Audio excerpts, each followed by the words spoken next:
say, spread out.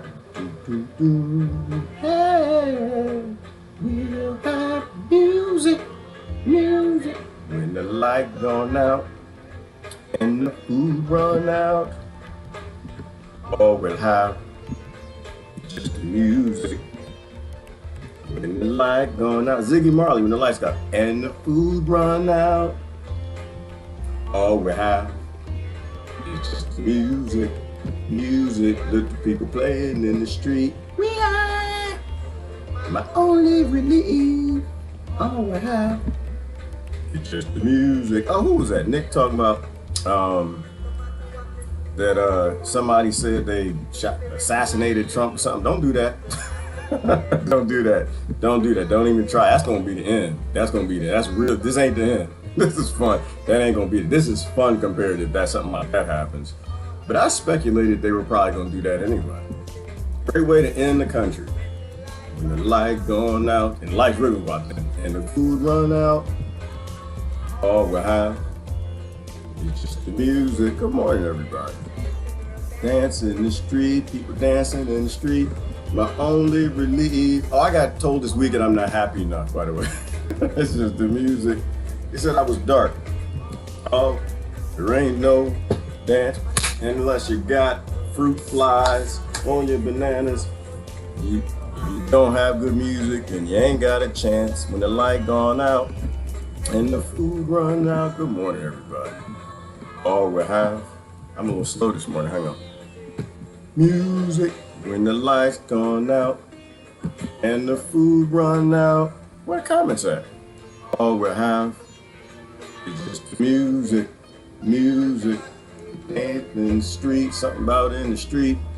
How come the software ain't working? I don't see no comments. There you go.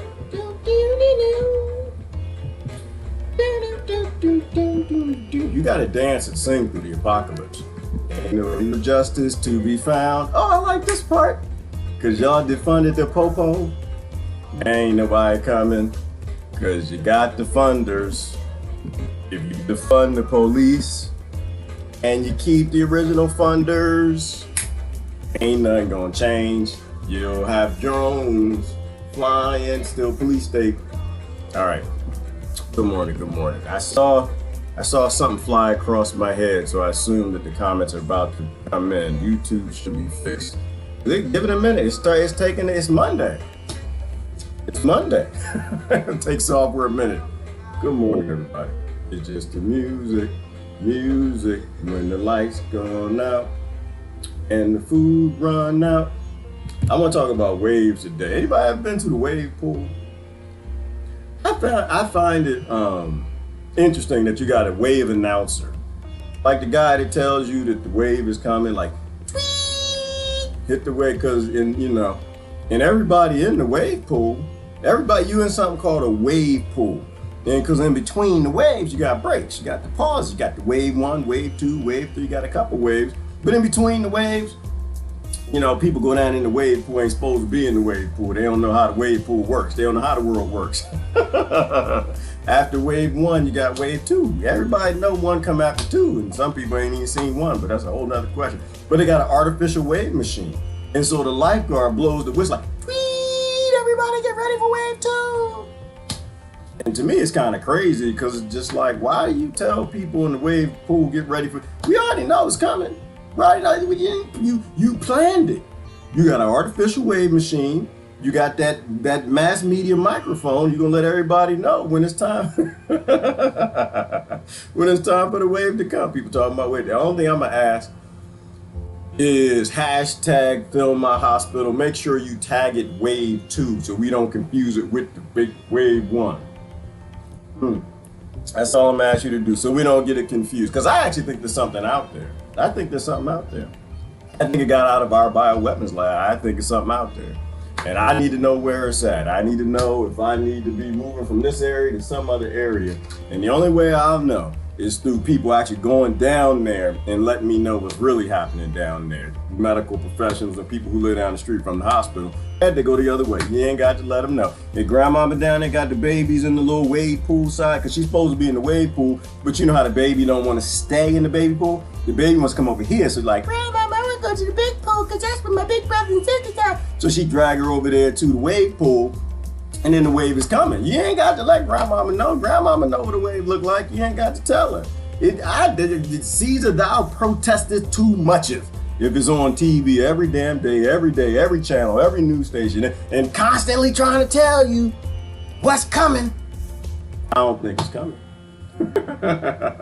You don't have to tell people it's snakes on the plane. Like I said before, the snakes on the plane, people gonna do what they supposed to do. You ain't got to tell nobody if there's mice in the kitchen. It's mice in the kitchen, they're going to do what they... But you know what y'all need to tell me to do? What happened this weekend? Y'all need to tell me, are we supposed to be holding doors for women still? Will somebody tell me this? Somebody answer this question for me. Because I ended up in a predicament today. I mean, was it yesterday, day before? I didn't know whether to hold the door or not. I actually, because I had my face diaper on, and I did meet somebody this weekend. Looked like they had a diaper rash like this all over here. So I said, yeah, people ask me what to invest in. Invest in adult baby powder, because they're gonna need to dry that up. All that up there, all that moisture, because they ain't washing them things. And they worry about it.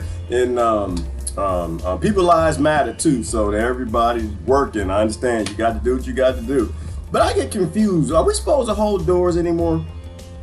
Did the cuckoo virus finally kill chivalry? Is it done? Are we finished with it? Because I'm still holding doors and I'm getting in trouble. But now I find myself, because sometimes you hold the door and they look at you like you're supposed to know. You ain't supposed to be within 2 feet of me. And I'm like, look, hey, I'm just trying to help you out. You said that we ain't chivalrous, and I'm trying to shake a little shiver on it. So now I'm confused. I find myself being really, really racist and prejudiced and politicianist and identityist when trying to determine if you're the type of woman I'm supposed to hold the door for. I mean, I hold the door for men too, don't get me wrong, but I actually go out of my way to make sure I hold the door for women, because that's how I was raised. But now I gotta look at them, gotta look at the skin color, whether or not they just that, like they strong, like they can hold their own damn door. You don't need to help nobody hold the door. Look like the skin got that mask on real tight. These are a lot of computations for a man to do so quickly. We only got a few seconds. That door is open. That door got to close. I held the door. I did. I did the whole door. I did Game of Thrones. I hold door. I hold door. I did. And she kind of gave me that look like, you ain't supposed to be holding the door. That ain't 6 feet. Confusing times, people. Confusing times. I don't even know what to have at the time. I don't even know what to do. I just think I was born in the wrong time. But I hold the door most times. Most times I really don't care two damns what people say. I hold the door, but I try to be a decent guy. But most times I hold the door. If you look like somebody gonna catch a case with me because I held the door, then sometimes I just look like I didn't see you or something. Just kind of keep walking. That's the self-respecting man thing to do. Whew. Anyway, good morning. I'm seeing my hearts over there, not seeing them over there. Speaking of hearts, I got in trouble this weekend. Did I get in trouble? Boy, I got to somebody tell me about myself. I ain't gonna put the sister on blast. She had to tell me about me and my negative posts. I was like, for real, I don't even have time. This is why I don't like to change for people. I'm not a change for people person type of person. Because anytime you change for people, some people just they ain't having a rough day or something's happened. It's apocalypse or something. So they're going to give you a hard time no matter what you do. So I try to change. I saw the person's perspective. I saw my friends flock to my help. I love y'all. I appreciate y'all to death. But I don't need no help. I went and I read down the rest of the post. People still comment on this morning saying I'm too negative. It's just weird. I can't read a post about myself. Isn't that narcissistic? Isn't that like sociopathic to read a post of people talking about you, what you supposed to do, not supposed to, how you need to change, don't need to change, and it was weird. I don't know. I'm just a dude, people. I'm just a dude. That's all I'm a God dude. I'm a God dude. I'm a dude God. That's all I am. But yeah, I think that's how we got here. Like making somebody else more important than somebody else. And I ain't no more important than nobody. Nobody. If you ain't talking about everybody in threads, almost got him. If you're not talking about everybody on posts and threads about everybody, then it's a mess. I couldn't even read it. I stopped. Because it's just weird. We need to stop having like people that we find so significant. I love the sister to death. Don't get me wrong. I love the sister to death. I don't really care what people think. I like hearing people's perspectives. I like to hear what they think. But y'all know about me and change. I'm changing my ways, but I'm the key letter in I'm changing my ways is I'm. Okay, everybody needs to change. Everybody needs to change every single day. We, think about the times you need to give input to somebody else on where they need to change. Cause I changed a little bit. If y'all noticing, for those of my friends, I got a lot of psychological friends and they like to psychoanalyze me. And I told y'all not to do that nonsense. I got one person that should send me my reports. Like, yeah, this is what's wrong with you. You need to fix this and modify this. We call this behavior. That's some big word I can't pronounce.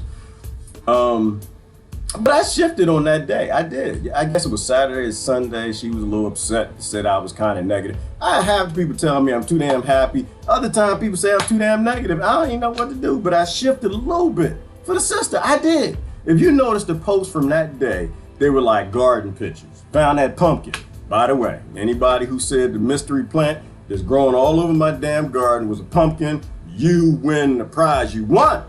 You won. Stand up for yourself. Stand up. And I'm going to give you twice as much as I gave to people last year for the crazy stuff growing in my garden that I couldn't figure out what the hell was growing in my garden. You're going to get twice as much as what they got. Yep. Consolation. No, you're going to get the real prize. Double the prize money. That's right. You're going to get double the prize money, which is not a damn thing. It ain't. You're going to get some lint. You want some lint? They didn't get lint last year, so you're not going to get twice, but I appreciate it. Pumpkins are something amazing. Boy, I tell you what, y'all cheating growing pumpkins, by the way. This is the first year I grew pumpkins and that I didn't really even grow pumpkins. They were just in my compost, and so they came up. And them things grow fast. Man, I took a picture of that thing. It was like this little, looked like a squirrel testicle or something. A little willy. What's that? Is that Lori's word? Lori still here? Little weenie. She's so funny. I'm sorry. Not getting trouble. I'm sorry, it's funny to me. And so it's like this little piece of a something, little chipmunk testicle pumpkin thing. 4 days later, my son was like, Dad, what the hell is that? And I'm looking under, what you talking about? Had this big old pumpkin under there. I'm like, oh my God, what the hell? And the first thing I was thinking, I wasn't thinking that I grew a big pumpkin. I was thinking that my neighbor, my neighbor had jokes. My neighbor had jokes. The first year I grew peppers, she put tomatoes under my peppers. Her name was Tanya. I put her on blast. She on my profile. And I went out and looked out there and said, what the hell? I'm looking at my pepper plant and it was only like this big. It was in the ground for 4 days. And it had tomatoes underneath it. I was like,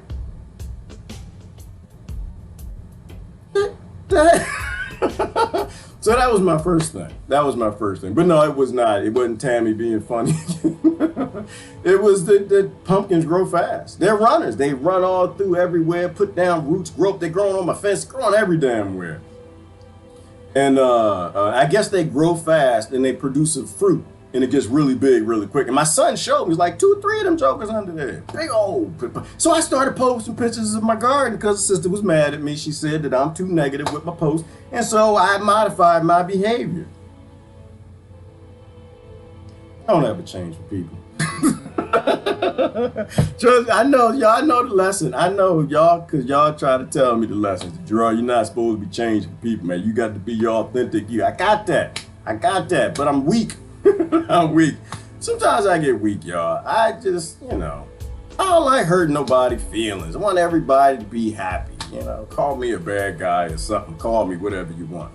So I modified my behavior, posted a bunch of garden pictures, and them wasn't good enough. I forgot what the assistant told me. I love it to death. Love it to death. But then she started complaining about that, and I realized, all right, I ain't gonna win this one. Don't change for nobody. Just be yourself. Just be, like Lori said, be authentic, just be yourself. Don't change for nobody. I gotta change the picture, hang on. So, yeah, so here, so this is right here, the pool. You don't have to advertise wave 2 when you turn the artificial wave machine on. We know that you have a mass media and you don't need to advertise when you turn that sucker on, all right? If it's a real wave, people gonna see it, all right? They gonna see it. We in the apocalypse. I'm gonna put this big. I want this to be the background. We're in the apocalypse now. And as far as apocalypse go, y'all, this is a good apocalypse. I mean, I'm no apocalypse connoisseur in the real world. I am one on Hollywood. I love apocalyptic movies. But we in the apocalypse now. And as far as apocalypses go, this ain't that bad.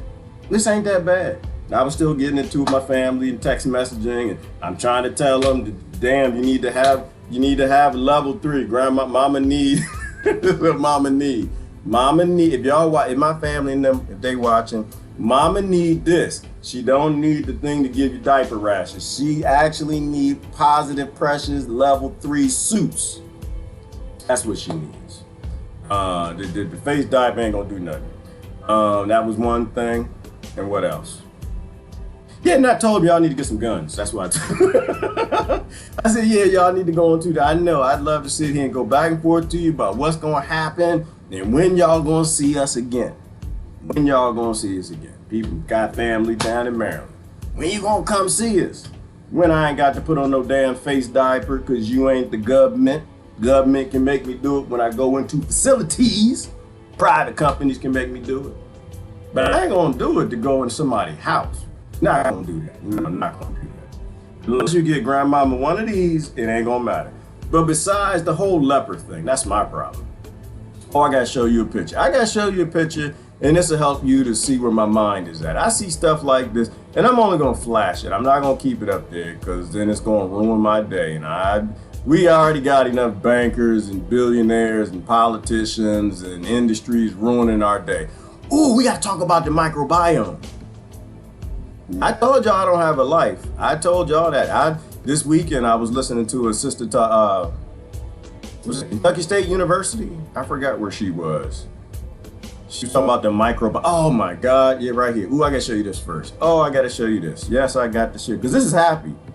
If sister was around, I won't say her name. I don't like putting nobody on blast. This is what I love to see. Anybody love to see that? Like, you know what? It's something about kids. I'm gonna make it big. And this should never happen.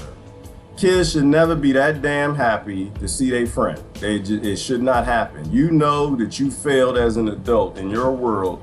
If kids are that happy to see their friends, they're supposed to see their friends all the time. That's why they call them friends. They're supposed to see them all the time. You know what? Let me move out the way a little bit. I love seeing stuff like this. Like, it's just something about kids. Y'all, and I know y'all know what I'm talking about. When these kids, they get to running and they can't even run, got the balance thing, he don't even want to fall because he got the little sandals and flip-flop. He like, Johnny! And he's like running. Oh, God, I miss you. I ain't seen you in months. Oh, my God. Oh, I love you. This should never happen. It should never happen. We are in the middle of the biggest realm of child abuse has ever happened on this planet. But that's such a beautiful thing. That's a beautiful thing. Now, I'm gonna show you the next one. I'm gonna just go fast with it because this don't bother me. This is why I'm not going to visit my family. No, I ain't going to visit. I ain't going to visit. Because if you tell me I got to put a face diaper on, nope. I can't include my kids in this nonsense. I can't do it. I can't do it. I have obligations as a father. As a father, to not let anybody around my child who thinks they're a leper. Not gonna happen. Not gonna. I love y'all. I love you to death. We can Skype, Zoom, and do all of that. Unless you like in that state where the politician, the governor said, you gotta wear a mask in online conversations. Boy, they just gonna take, you just keep giving it, they gonna take it. You keep giving them right, they gonna keep taking, gonna take every last right that you got. You keep giving it, they gonna keep taking. That's when they gonna stop, is when you say enough is enough. This is enough right here. This is enough. This is sad and it's horrible and it's evil. I'm gonna take the picture down because I can't look at it. I'll just move on to something else. It's gonna piss me off. I know me. It's gonna piss me off. You don't never want to hurt children. I don't care how scared you are. You don't never hurt children. I don't care how scared you are. You don't never want to hurt children. Right. There's something dangerous out there. If it was something dangerous out there, it would not be on the damn news all damn day, every damn day, for everybody, everywhere at all times. Yes, there's something. There's something. Somebody's releasing something. I agree with that. There's something out there. Somebody's releasing something. But it damn sure ain't what's on that damn television. You know? And this is where, yeah, we're at a tough spot. We in a bit. Oh, you know what? This right here. This. Somebody told me that the NBA is back at it. That the NBA is back at it. I gotta fix my thing here. I can't even see when people mad at me and they press that button. Let me try to work on this. Somebody told me that the NBA is back to having sports activities. But they all got to live together in a room or something like that. It's such an interesting time we live in. That they all got to live together. They can't live with their family or something like that. And so I guess football is going to start right back up. And I was just thinking about the awkward moment. Listen, if anybody on the right wants to take a knee, I support you, brother. I support you if you want to take a knee, and because this part we need to pull it out. If you're not in America, we have these things that we're taught to sing, to cheering to the Rothschilds and the Rockefellers. In the nation that they bought, but don't nobody know who actually owns us. All right, that's a deep rabbit hole. That's it. I asked people this morning. I went so down the rabbit hole. I asked people who owns the United States Incorporated and all its NATO allies. And when you start looking into it, like, I know if you're on president level and you think the politicians actually make the decision, I don't really know what to tell you. It's just so much. That rabbit hole, it doesn't have any end. I went as deep as I went. I got up to the Rothschilds, Rockefeller, 13 families, central banks, and the Zionists, and Israel, and above that, and the council, but got the Council on Foreign Relations that work with them, and then you land up in with Ken Cousins and the Crown Corporation, and then the Black Pope, and I guess they got a purple Pope and a couple other colored popes or something. I stopped at the Crown Corporation, because at that point it didn't really, beyond that, it was just like, obviously, it's not us. I'm gonna leave that rabbit hole alone. I'm done with that rabbit hole. We don't own our countries. These are not governments. They're governing corporations, and they need to go away. We are in a global reset. We can reset it to be anything we want it to be, but don't give it to some unknown parties that we don't know who they are. So if anybody on the right wants to take a knee, I support you. I support the other side, and I support you too. Take a knee, let's get this line removed, because that's going to be an awkward moment, but somebody's going to have a viral video. A viral video. If you actually do a consolidation of everybody singing with masks on when they get to that part.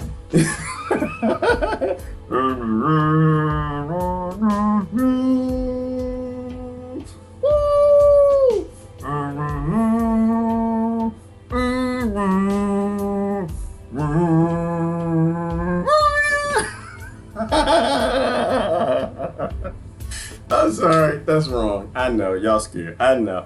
You know what? I want to see that so bad. I do. I don't watch sports, but I might watch the beginning of sports just to see a couple thousand people, to 20,000 people in the stadium singing about how they free and the land of the free and the home of the brave. Can't even get outside with the damn air. All right, social distance. But I think they got virtual crowds, don't they? Somebody told me that they got virtual basketball. They're not even playing for real crowds. They got screens from like old crowds from old games and the cheer and stuff. Boy, I tell you what, I'm alive during the wrong time. I don't even know what to do. Sometimes listen. I know about 5 groups of people trying to get some land and move on. I'm gonna go with one of them. I don't know which one. I listen, if anybody's starting to get scared and you're starting to realize that we actually are in an apocalypse, that things ain't what's really going on, was on TV, what they say is going on. Gerald Celente wrote a book, and I forgot the name of the book. Somebody remember the name of the book? Gerald Celente wrote a great book, and I didn't read the book. Now, I'm not even gonna lie to you on that one. I didn't read half the books on my book list. I listen to the lectures and stuff. I always got to do stuff with my hands. I ain't got time for turning pages. I would listen to an audio book or a lecture from the author. Gerald Celente wrote a book about where to be in a crisis. Any of my preppers around here, and y'all come out the closet now, by the way. Y'all come on out that closet. Most people understand that you was right now. Most people understand. They're not watching. Doomsday Preppers, it went wave one, came. Doomsday Preppers went to top of Netflix. Right now it's about to go to the top two because we about to play this wave two again. But Gerald Celente wrote a great book. And he went through where you want to be in a crisis. He hit everything. He hit everything. And I was kind of on the fence about being a prepper at the time. And I had a friend who worked in, I don't know who he worked in Washington. He was high up with the feds, one of them acronym agencies, and he was buying land. He asked me about what's the septic systems. He was putting in a sustainable septic system. He was asking me about. I said, what you need a sustainable septic system for? You in the federal government, y'all taking care of us. United States Incorporated, y'all taking care of us. He's like, I'm buying land, I'm giving me a cabin, and recycle some more. This is somebody I grew up with. Recycle my poo-poo, that's what I'm gonna do. So at that point I got off the fence and I started preparing. I'm not gonna bore you with the details. Anybody remember the name of Gerald Celente's book? I'll look it up if you want. It's a great book. He went through everything. He went through everything. He went through where you want to live based in temperature, food, you're vegetarian, meat eater, where that's at, where the population centers are, where you don't want to be, where the rivers and waters and all that stuff. He went through the details, government, like in terms of law and you know, the most freest states. See, I can't pick a team. I can't pick a zombie apocalypse team till I know what I need to see where these nations going to end up after this election. I need to know what's going to happen. First, I'm not going nowhere to after the election. Because about 15% of me thinks that this might all just go away. The election might be the cure. It might be the cure. Part of me, very small part of me, thinks that the politicians are playing games. They know they're playing games, and they all playing games together now. They just taking from that big pharma pot, right? The lobbyists lay out all that money. Every 2 years they do this. They just got away with it big time here this year. And they lay out that money, and in order to keep their butts in that chair, they got to take as much money as they can. And I think big pharma's behind a lot of the disaster capitalism that we see going on. And I kind of got the feeling that at the end of all of this, and that's a good thing about right now. That's a good thing about right now. You now see the power of lobbyists, and it has nothing to do with this political party or that political party. They all done sold you out. You hang that up. That blue, no matter who, red, even if I'm dead, y'all can throw that because we all gonna die. Hashtag we all gonna die. Y'all keep playing this silly, stupid game. So it's just about who can like lie the best and act the best to get that money from Big Pharma. And so I'm thinking after the election, maybe 15% of me, maybe I give you 16. This might all go away. You might just cure. And they realize, nah, we didn't broke everything, but we got everybody voting for us, so we good to go. Now we'll admit to them we done made some mistakes. We got to fix this, do that. We destroy your economy, threw away your businesses. We're going through some tough times. We're going to figure this out and get through it. Because the politicians, they're not the problem. They're not the problem. It's the system. Their grandmama live here, their uncles live here, their nieces and nephews. They don't want to die with us. They need to get on that airplane, and them Rothschilds ain't gonna send that Learjet to get them and their whole family and their friends and Ted that they golf with. They're not gonna do it. So I kind of got the feeling that after the election, you might see some honesty as to what's going on.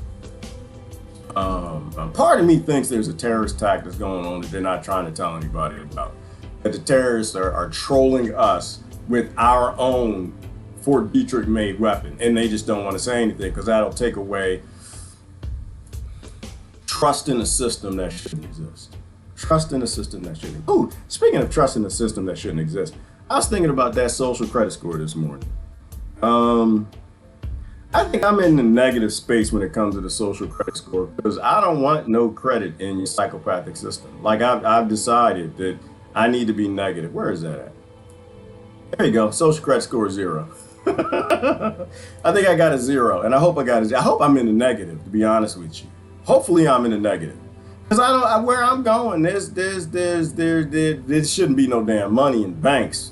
Because Jaiza don't like that kind of thing. Yeshua don't like that kind of thing. So where I'm going, it's going to have to be a gift-based society or something. They don't even believe in purchasing, let alone no damn credit.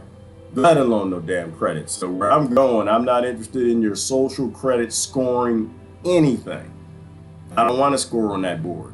I need that world to burn. It's a psychopathic system. It needs to burn. It's too apathetic, and it's great at turning children against each other. And that's what's going to happen with this Trump thing. We were speculating on that earlier. I know. Well, the sister was saying, who's that? Nick Stinson said that, you know, somebody messaged her that Trump was assassinated or something. You do that, the world is over. Okay, you don't have to worry about no election, this, that, and the other. Who's running, jiving, voting, what he's saying, and he said that he was for his foreplay is we're gonna lock everybody down for 3 months, even outside. Like your foreplay sucks. But you're not gonna worry. You don't have to worry about that because you already got the left pissed off. They all pissed off. Yeah, they out there in that street burning stuff down. You get the right out there too, you got yourself a civil war. Right? So I was thinking that they were gonna stage that. You know, take him, put him on an island somewhere where they put Bin Laden and all the rest of them hanging out, chilling, drinking Mai Tais or something. So yeah, you got to get out of here because we need to go ahead and finish collapsing this country, which is what this is all about. It's just a looting operation. They're just shutting America down, and then like remember we talked about Putin. They've been like pumping him up as the smart guy. Right? It doesn't really matter who serves at the highest table as the global police, whether it's Russia or China or America or Britain. Doesn't really matter. As long as it ain't you, as long as it ain't the left, it ain't the right, as long as Democrats, no Republicans got that power, as long as the people in Britain don't have a say, as long as the people in Australia can be put back into a prison colony anytime they want to do that. They print the money. Print the money, give them what they need to stay in power. So I think that that's something to think about. That's something to think about. To me, that would be the false flag that ended it all. And you wouldn't need no bug out committee. You wouldn't need no run committee. You wouldn't need to tell me to go nowhere. You don't need that. The guy blowing that whistle on the wave pool. The wave is coming. The wave. The mass media constantly try to tell people it's something that should be obvious that it's happening in their areas, so they don't have to tell them every damn day. Yeah, that happens. They go make an announcement. The president has been shot. I'm done. That's it. Boys, it's time to go. Pack up everything. We getting the hell out of here. We done. We are out of here. Because if you do that, you better know how to run. If you're going to be anywhere near the population, you better know how to run, you better know how to shoot, you better know how to duck, and you better have an assault rifle. This is going to be the end. Civil war. And the UN troops are already here. They're already here. That's not a conspiracy theory. They're already here. The Russians got troops, soldiers here, and America falls apart. They're not going to use the National Guard. They haven't even used them yet, hardly. The National Guard would be divided. That was just my speculation on the whole race riot thing, you know. Because if you looked at some of the news, you could like look at people's faces. You look in the black soldiers' faces and the white soldier faces. Meanwhile, I don't even think these things exist. These are just names that kings and lords gave people to control them. But they're like conflicted, like watching what's happening in the street and what side to be on. They were singing some, I think it was old Negro spiritual. I think I showed the video. You had the black soldier and he's holding the assault rifle. He didn't know really what side to be on. See, I don't think they've released the National Guard because they got people who live here. Your nation falls into collapse. The global powers that own all of this aren't going to use your own troops. They're going to use international troops because the international troops, their families are safe. That's how invasions work. The only reason that invasions happen is because you don't have family there. You know, so you're going to learn. Listen, if they pull a stage president with shot nonsense, you need to go ahead and get that, what is that, Pimsleur, what's the name of the language people? They create the languages you're going to find. You got to choose Russian or Mandarin. You got to choose because you're going to need to learn don't shoot in Russian or Mandarin. Like, don't shoot, I'll go to Walmart. You need to learn how to say that. Don't shoot, I'll go to Walmart and check in Mandarin or Russian. Because that's another thing I was on here. Somebody posted this earlier. Where Walmart at? I'll go to Walmart. No, not that. Not. Somebody posted it. Did I share it or someone else? Oh, there you go. Right there. Don't shoot. I'm heading to Walmart right now. You got to learn the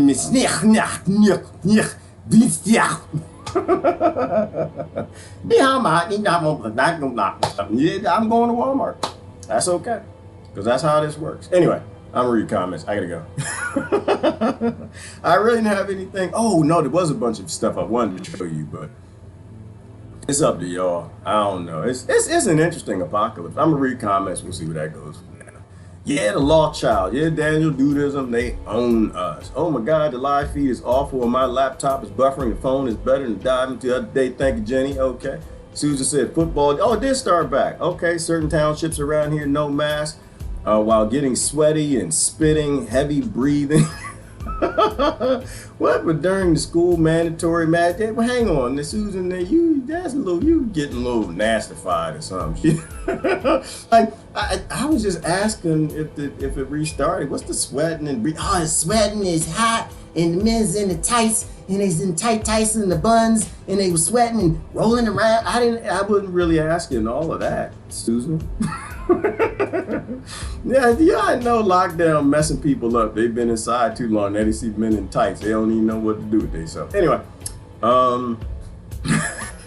Detroit Lions have to wear microchips. Desiree Fredericks, you got to be kidding me. No, you're not kidding me. We knew this was coming. We knew. The Doomsday Preppers told you a long time ago. This is a weird world. It's a weird world. It's hurting all of humanity. It is, Lord. They're destroying people. It's not just the kids. It's anybody. Like the psychological effects of, people thinking you're a leper and you think everybody else is a leper. You're just turning everybody against themselves. And if you turn everybody against themselves, then they'll go for whatever chip you want to put in them. Like the microchip, Desiree. Who's that? The Detroit Lions? Same thing. Same thing. It's like people getting mad at the poor people that is just a little less poor than what they are. Everybody in the NBA, the WNBA, the soccer league, and all that football in Europe, all of them are slaves too. They're all slaves. They got them houses, cars, and bought their grandmama house, bought mama house, their friends' houses. They're paying for this, that, and that. Big Willie.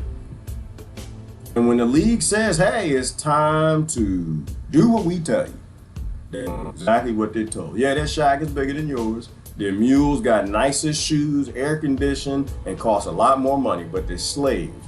And when they snap that whip, once again, you got an owning class, a ruling class, and everybody else. All right? Everybody else. Just because people have a little more than you, leave them alone. No lives matter at all. None of them. Not any of them. None of them. Oh, I almost went to a Black Lives Matter protest this weekend. Well, I didn't almost go to it. Per se. I almost went through it. Two you got going to and going through. Through, I can only explain that. And like being in a city, you go to New York City, or you go to Chicago, or usually it was in DC, you just walking on the corner, you end up in a protest, you wasn't paying attention. Next thing you look around, people handing you pamphlets and stuff, you put, hey, yeah, we can free the babies, or something privilege, stop that, yeah, woo, yeah, because you want everybody to leave you alone, because you don't want to hold that paper. I grew up in the Washington, D.C. area, man, they used to lace that paper with that drug or something, get people, I don't want your paper, no, chemtrail, stop it. Damn it, yeah. Through, right? Through, because you at the protest, you pretending like you're there, you're informed, because you don't want the paper, you don't want bruh man from the 5th floor with the dreadlocks explaining to you what's going on with the cows and the farts and climate change and stuff. You don't even want to hear it. You got somewhere to be. Slavery is real, you got bills to pay. You ain't got no time. I almost went through a Black Lives Matter protest. Because they're usually out there on that corner. I had to drop the mule off this weekend for state inspection, which is something that needs to go the hell away. All right, that needs to go the hell away. We need kids out there working with carburetors and cleaning injectors again. All right, we need starter fluid to be popular again. Get them kids out there working on them cars. We don't need state inspection. We need people to be capable again. I had to drop the car, and I knew I had to walk back past the protest. I'd mention them once a week. Y'all know who I'm talking about. They're out there on that corner. And then why people out there fighting for Black Lives to Matter. And then got them a few sisters in the front too. And that's why I didn't want to go. I didn't want to go through. I didn't want to go. I was a little worried. I was a little concerned. I was going to punk out and have somebody come pick me up. I got to drop my car off, and there's a Black Lives Matter protest out there. And I've been doing some thinking, and if enlightened me at 29 met just mad and angry as hell me at 21, would enlighten me have to fight with angry me. That's like, yeah, it'd be a fight. Oh, it'd be a fight. Now, if you caught me back in the day with my dashiki on, the African medallion, my Malcolm X shorts and all of that, oh, it'd have been a fight. Me, we'd have been at it. We'd have been at it. I'd have been like, listen, let me tell you about central banking and how this works, who controls the world, who the oppressor is, and da-da-da-da-da. And 22-year-old me ain't having that. Nah, you sell out. We'd be fighting. We'd get, because when I was 21, 20, you couldn't tell me nothing. Couldn't tell me nothing. I knew every damn thing. Every damn thing. So I was trying to avoid the protests. I'm not Melissa Oso. I'm not. Melissa Oso is a thug. Well, yeah, you scared. Yes. I be at y'all. Hell yeah, because I ain't got time. I ain't got time. I don't feel like explaining it. I do videos. Please watch the video. I gotta go. I gotta go. I got food. I got people that need food. I'm trying to do real things. That's why the sister was mad at me too. People say, you don't do nothing. You just sit out here and talk. I literally barely got time to talk. Okay. Kids all around me growing a whole bunch of food, trying to make sure that they got food in the apocalypse. And so do I, all right? People come to your door, you got some tomatoes or peppers or potatoes you can give them. You can send them down the street another 20 doors before they get hungry and they need to kill somebody to steal their food. No, I'm not Melissa Oso. No, she can like to get out there on that street and people spitting on her and stuff. She love people. She love people that much. Get out there with these young people, have them spitting on her and stuff. I don't love them that much. I love them, not that damn much. No, you spit on me, it's gonna be some consequences. I am not the loving person Melissa Oso is. All right, I get out there, I'm trying to explain something to you. You ain't listening. You like the people in my family spitting lies and getting aggressified. I grew up in the Washington, D.C. area. When you get loud, I get loud. When you cuss, I cuss. When you ready to fight, I'm swinging first. And plus, the other thing is I didn't want my police to see me there neither. Nah, I'm not. Listen, if I'm going to be in a struggle, it's going to be a real struggle. It's not going to be a fucker. We going for the root cause, the root problems. All right? I got no issue with Black Lives Matter out there protesting. Not the organization, the people. The people got real issues they're trying to bring to light. The organization is just a political organization that got issues with just when white cops kill people. They ain't trying to help nobody else. But that's what George Soros pays for. Same way you got Rockefeller Medicine. When they give you $100 million, you're going to do exactly what these global billionaires tell you to do. Don't worry about black people killing black people. Don't worry about poverty in the ghetto. Don't worry about black cops shooting black. And the black cops are the worst. Don't make me go through the details. Don't make me go through. So I didn't want to go too through. But I was prepared, you know, I was going to walk, because I know me. I know me too well. I've been with me a long time. And I'm trying to walk through and I probably try to get donations at some point in time. I probably walk through the Black Lives Matter white protest. Be like, Black Lives, yeah, they matter. They matter and slavery is real. They like, yeah, slavery is real. Slavery is real. Slavery ain't never end. Slavery ain't never end. I'm going to work now. He's going to work now. And I need to get a new car. And he needs a new car. Because my car falling apart. Got it down in inspection. Got rust in the floorboards. He needs some rust in the falling apart. Now I'm taking donations. Now who does Black Lives Matter to? Because you know a lot of people say Black Lives Matter, but they ain't ready to get the money. We ready to get the money. We ain't ready to get the money because Black Lives Matter and he needs cars. I probably would. I'd probably take donations. I'd be like, like, look, you went to the good liberal university. You got that good liberal money deep on the left. I do it at the white protest. Don't get me wrong. I do it at the right protest too. I do it if I had to go 2 through. If it was the people that's trying to restart slavery, we gotta get back to work. We gotta get back to work. We gotta get back to work. We do. And because you know what they want to hear on their side? They want to hear that I'm a hard worker. So, yeah, I've been working hard. I tell people the story. Yeah, my first job, I was cutting grass, I was raking leaves while the shiftless people wasn't doing that. He was cutting grass and raking leaves while the shiftless people. And then after that, I worked at the church. He worked at the church too because he loved Jesus. He conservative. I was cleaning toilets. He was cleaning toilets. He's a hard worker. And while I was doing that, I was at Chick-fil-A. He was at Chick-fil-A. He worked at Chick-fil-A. Chick-fil-A is a conservative organization. He loved Jesus. Focus on the family. We love this man. Now I'm on my way to work and my car's falling apart.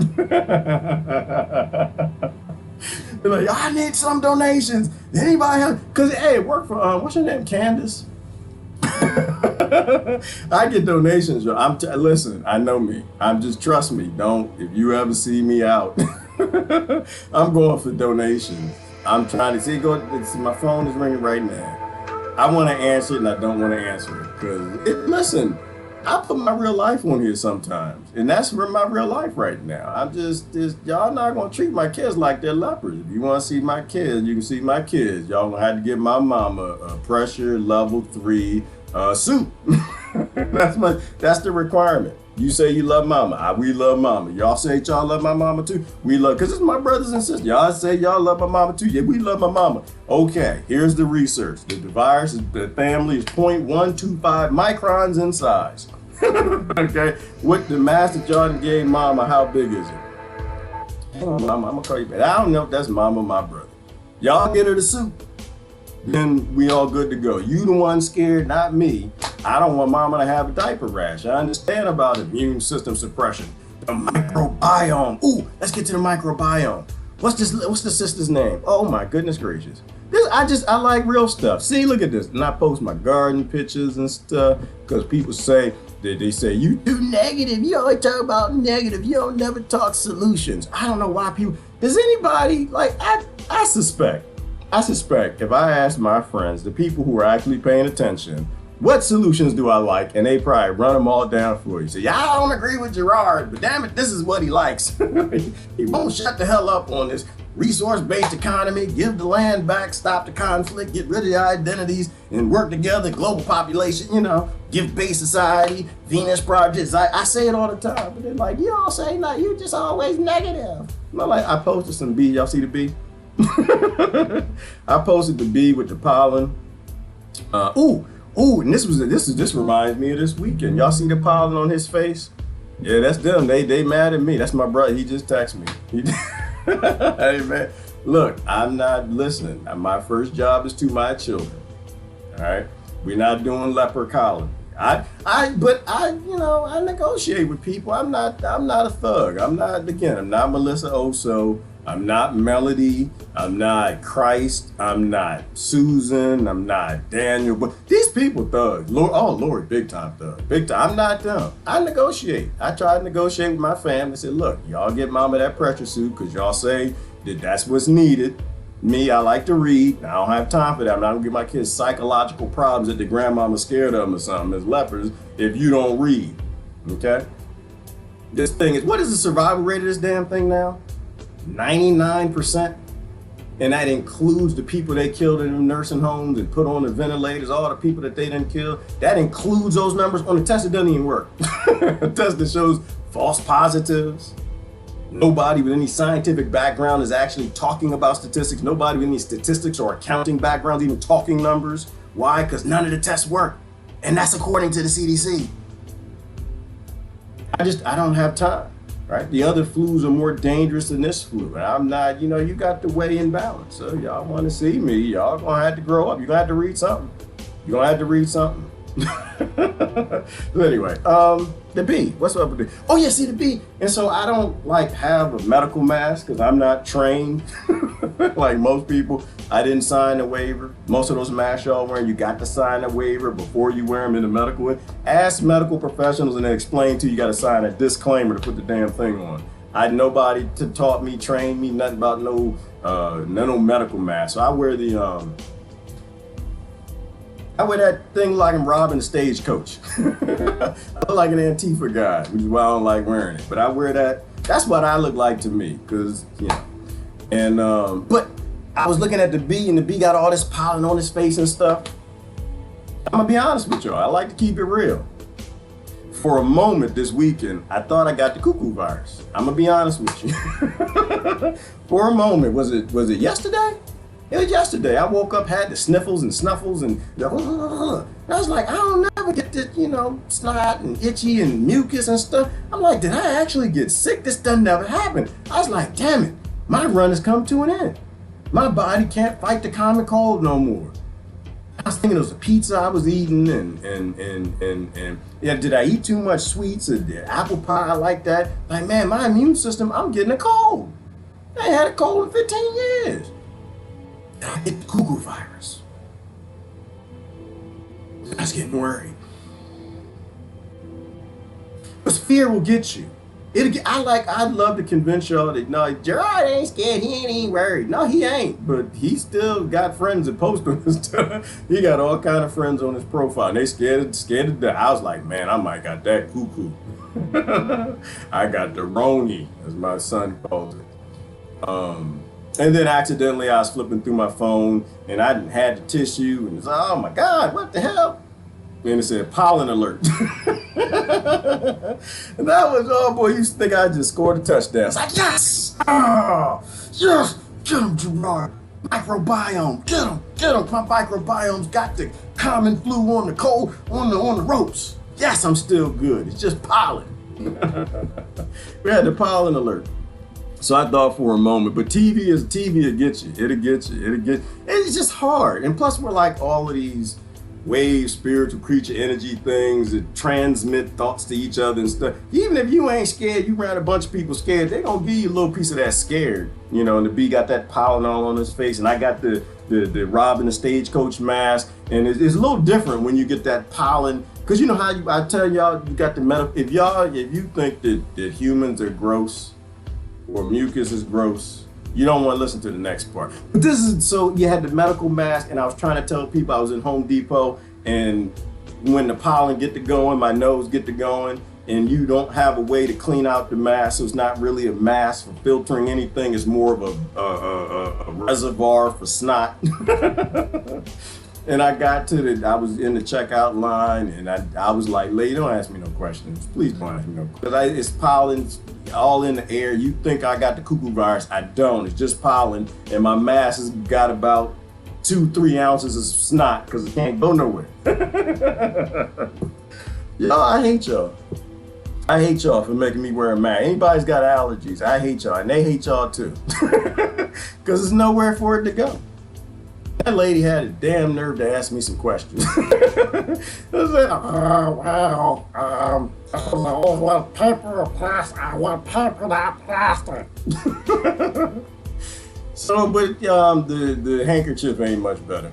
It ain't much better. So yesterday I had experienced that. I had to go to the store, and the criminals in my state tell me that I got to wear the handkerchief. So I had that on my face.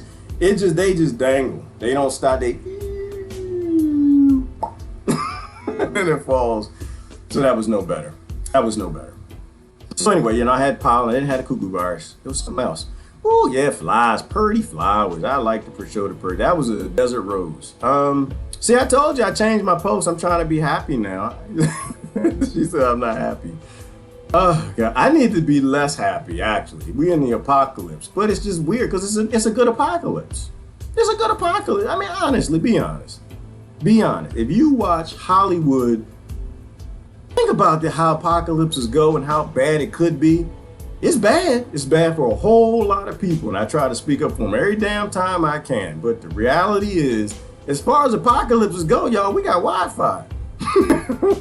We got Wi-Fi and face diapers and sports teams that got to live together. Multi-millionaires that live in mansions. You could put 8 of our houses together and they got to live in little efficiencies to play basketball with fake crowds. Like, come on, man, that's a sexy apocalypse. You think about the Yemen, think about what we do to other nations. The apocalypse we brought down on Yemen and Syria. They didn't have people in cages on it. Did anybody put you on a cage on your roof because America wants to bring you democracy and freedom because they gave chemical weapons to some white hats that just blew it up to pretend that somebody else didn't blow it up to go there to blow y'all up? No. And it's not the politicians, it's the system. The system requires that. Being a politician, you're just doing a job. That's all you're doing. So it's a sexy apocalypse. What is this? Maybe those with the most joy, right? Like, yeah, like, maybe, just maybe, go out on a ledge here. Maybe managing 7 billion people doesn't work no more, y'all. Maybe managing 200 and 300 million people don't work no more. Like, here's an example. I'll make a post and I don't answer the question. Most times I don't answer, because to me, I think it's obvious, right? So if you can't manage 7 billion people, then you can't have a feudal one world government. Okay, so let's not do that. Okay, you can't manage 340 million people in my country because half the people hate you anytime you say something. Then obviously that's too many people to manage. So we need to make it smaller, right? Get the people the land back. To me, that's always the answer. Everybody can have at least 16 acres and at least plenty of extra wildlife for the monkeys and bears and gerbils and all that rest of that stuff that need to be out there that don't need us around. And let people take care of themselves. We are in a reset. Things are globally being resetted and rebooted, and we can make it how we need to make it. We can make it how we need to make it, but we got to know what we want to make it. And I just think that people manage themselves better than anybody else manage. That's what I think. I think Citizen Deb can manage it. Citizen Deb better than Jeannie can manage Citizen Deb. I think the Democrats can manage themselves better than the Republicans trying to manage them. I think the left right know what they believe in, what they like, what they want on their own little land. They can do their own little things on their own little land, and on the right. Let people manage people. That's how the world is designed for sentient creatures. And that wasn't negative to me. I don't think that was, I thought that was positive. Apparently I'm pissing some people off, and that's just how it goes, I guess. You ain't never gonna make everybody happy. Yep, social credit score, we hit that. Today's a direct result of centralizing wealth, central management. Right? Why in the world do you want to centralize it anymore? Right? We are here directly because we took the world's wealth and gave it to a few and didn't like what it became. So why in the hell is anybody buying any damn thing on Amazon? Boggles my mind. On the way in to slavery this morning, I went past the mechanic shop and it's just full of Amazon trucks. Full of Amazon trucks. Why is anybody buying from these criminals anymore?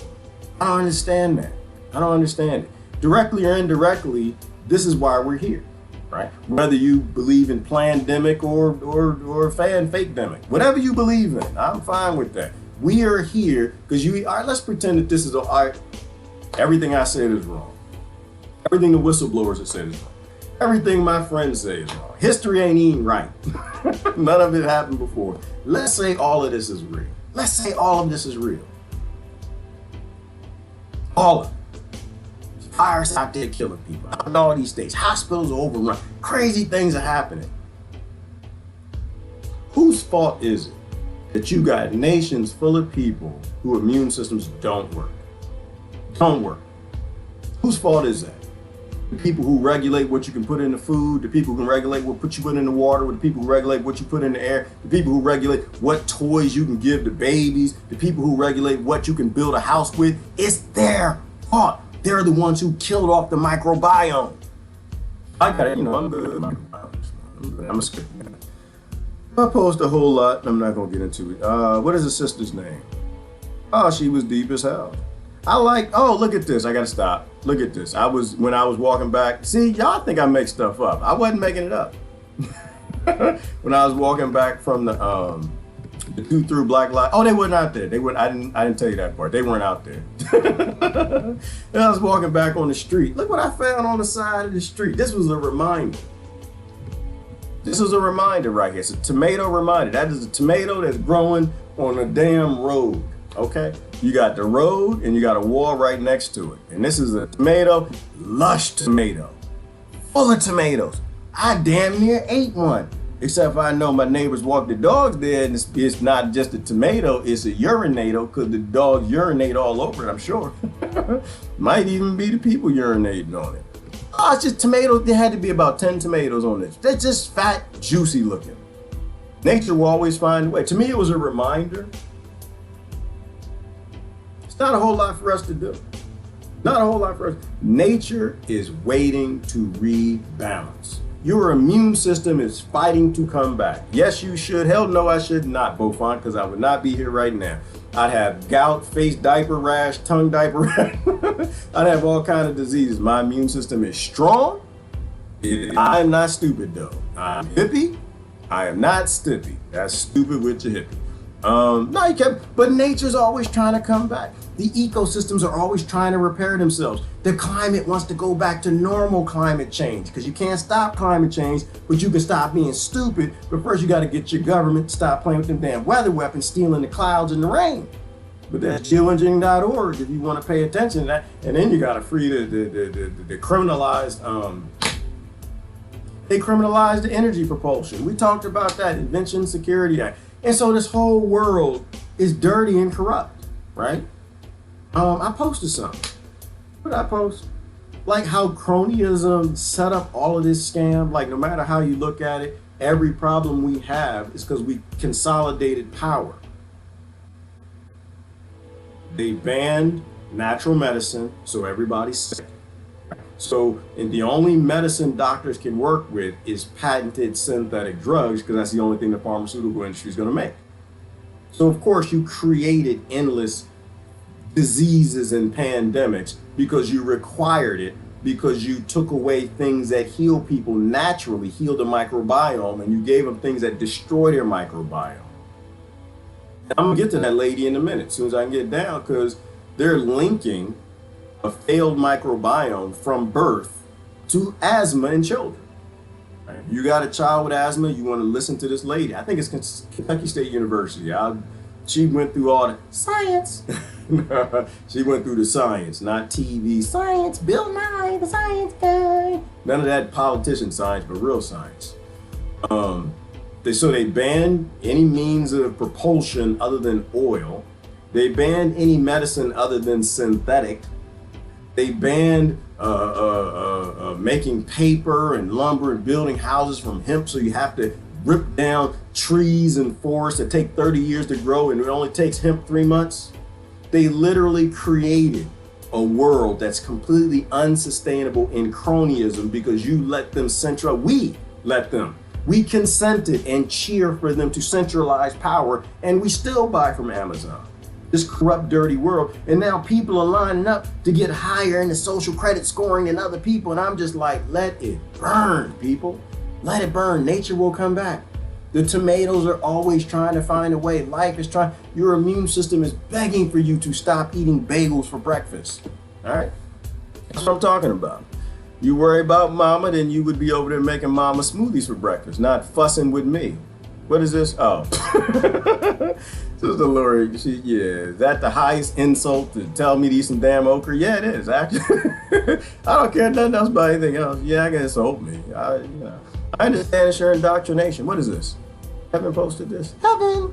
My only goal in life right now is to be genuinely happy with myself, regardless of what that looks like to other people. And that should be it. Who is this? Vibe Source, Idev Ahmed. And that's a good quote. You need to do you. And we need a world to let other people do them and stop telling other people how to live. I'm gonna get down this lady's thing. Yep, invest in adult baby pipe powder. That's coming. Oh, this is brother RC. This is brother RC. He what happened to him this weekend? Lori posted this. We're watching, his dad fell and his dad had to go to the hospital, and he went to the hospital and they wouldn't let him in.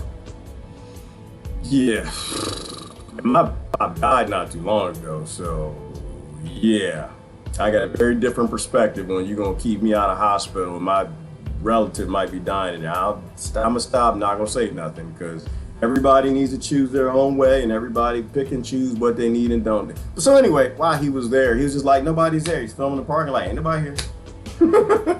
Ain't nobody here looking. Ain't nobody. The poor lady was over there testing. I think 2 cars pulled up or something like that.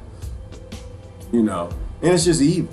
To me, it's evil. Just how child abuse is making kids feel like they're lepers, making them sit in cafeterias like that, making them wear masks and face. Now, let me say something. Let me be real. If somebody is on chemotherapy drugs, if somebody has immune system challenges, Yeah, it's not worth the risk. I get that. I get that. But there are other ways to do it. There are other ways to do it. Don't make a child feel like there's something wrong with them. It's a psychological thing that they'll never recover from. You might recover from a flu. They'll never recover from you treating them like they're lepers.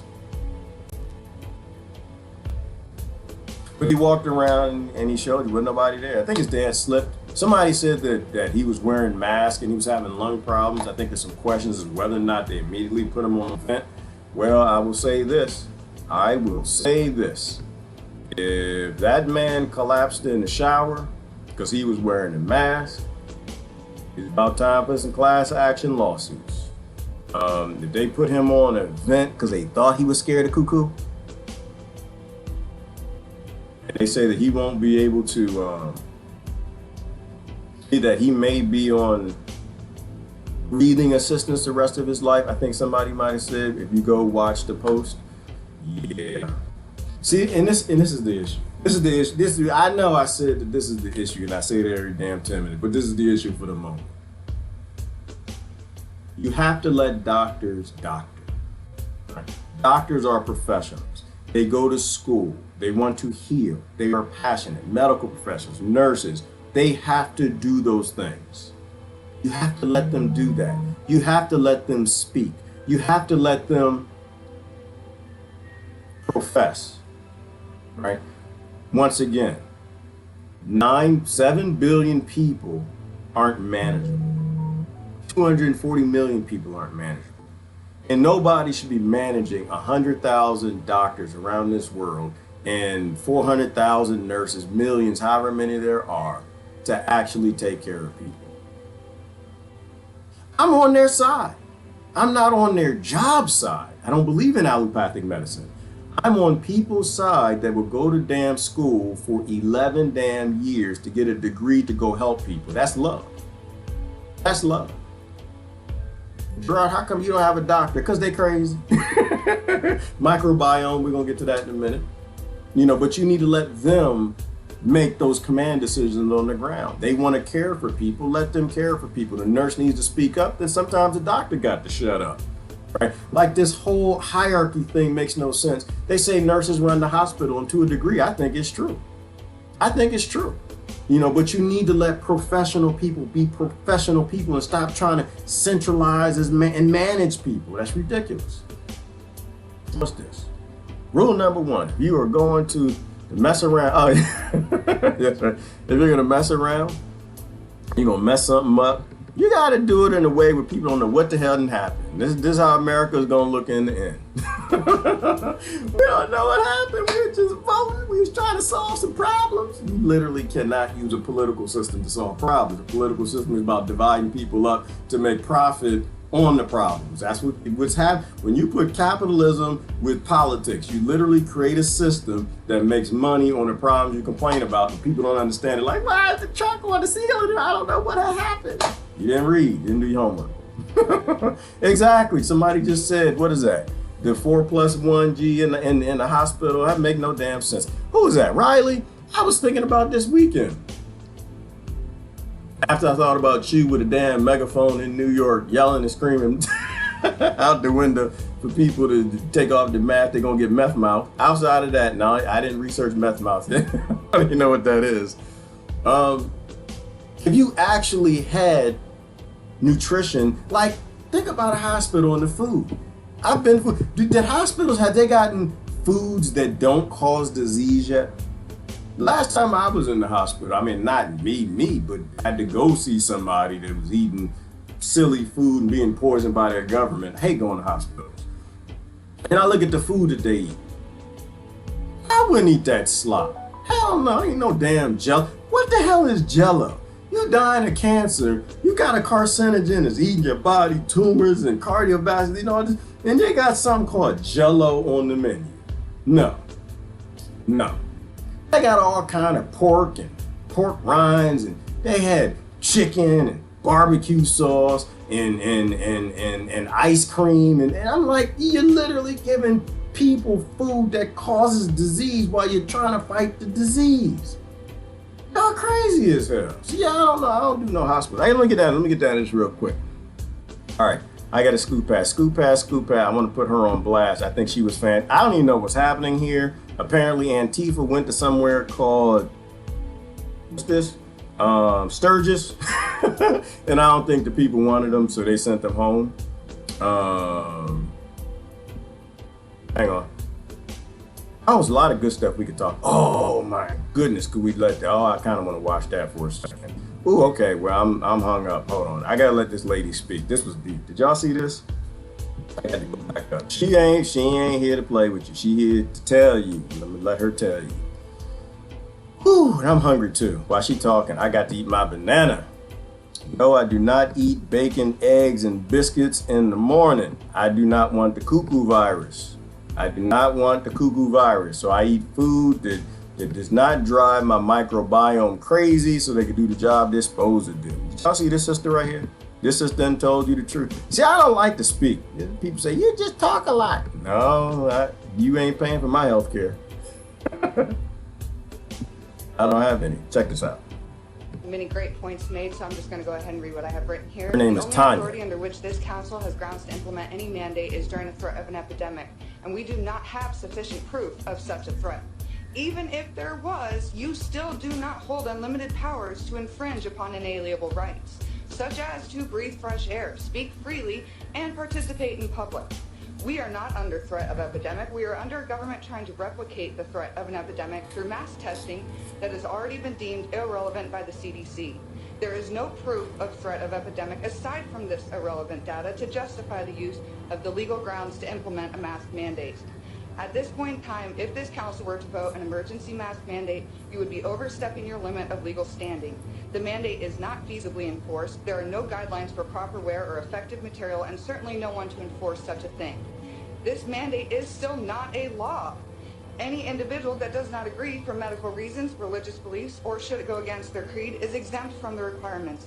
These people are protected under the Omaha Charter Code, Section 13-84, Ordinance Number 39262, which requires the accommodation for individuals and protects them from discrimination in a place of public accommodation as defined under Code Section 13-83.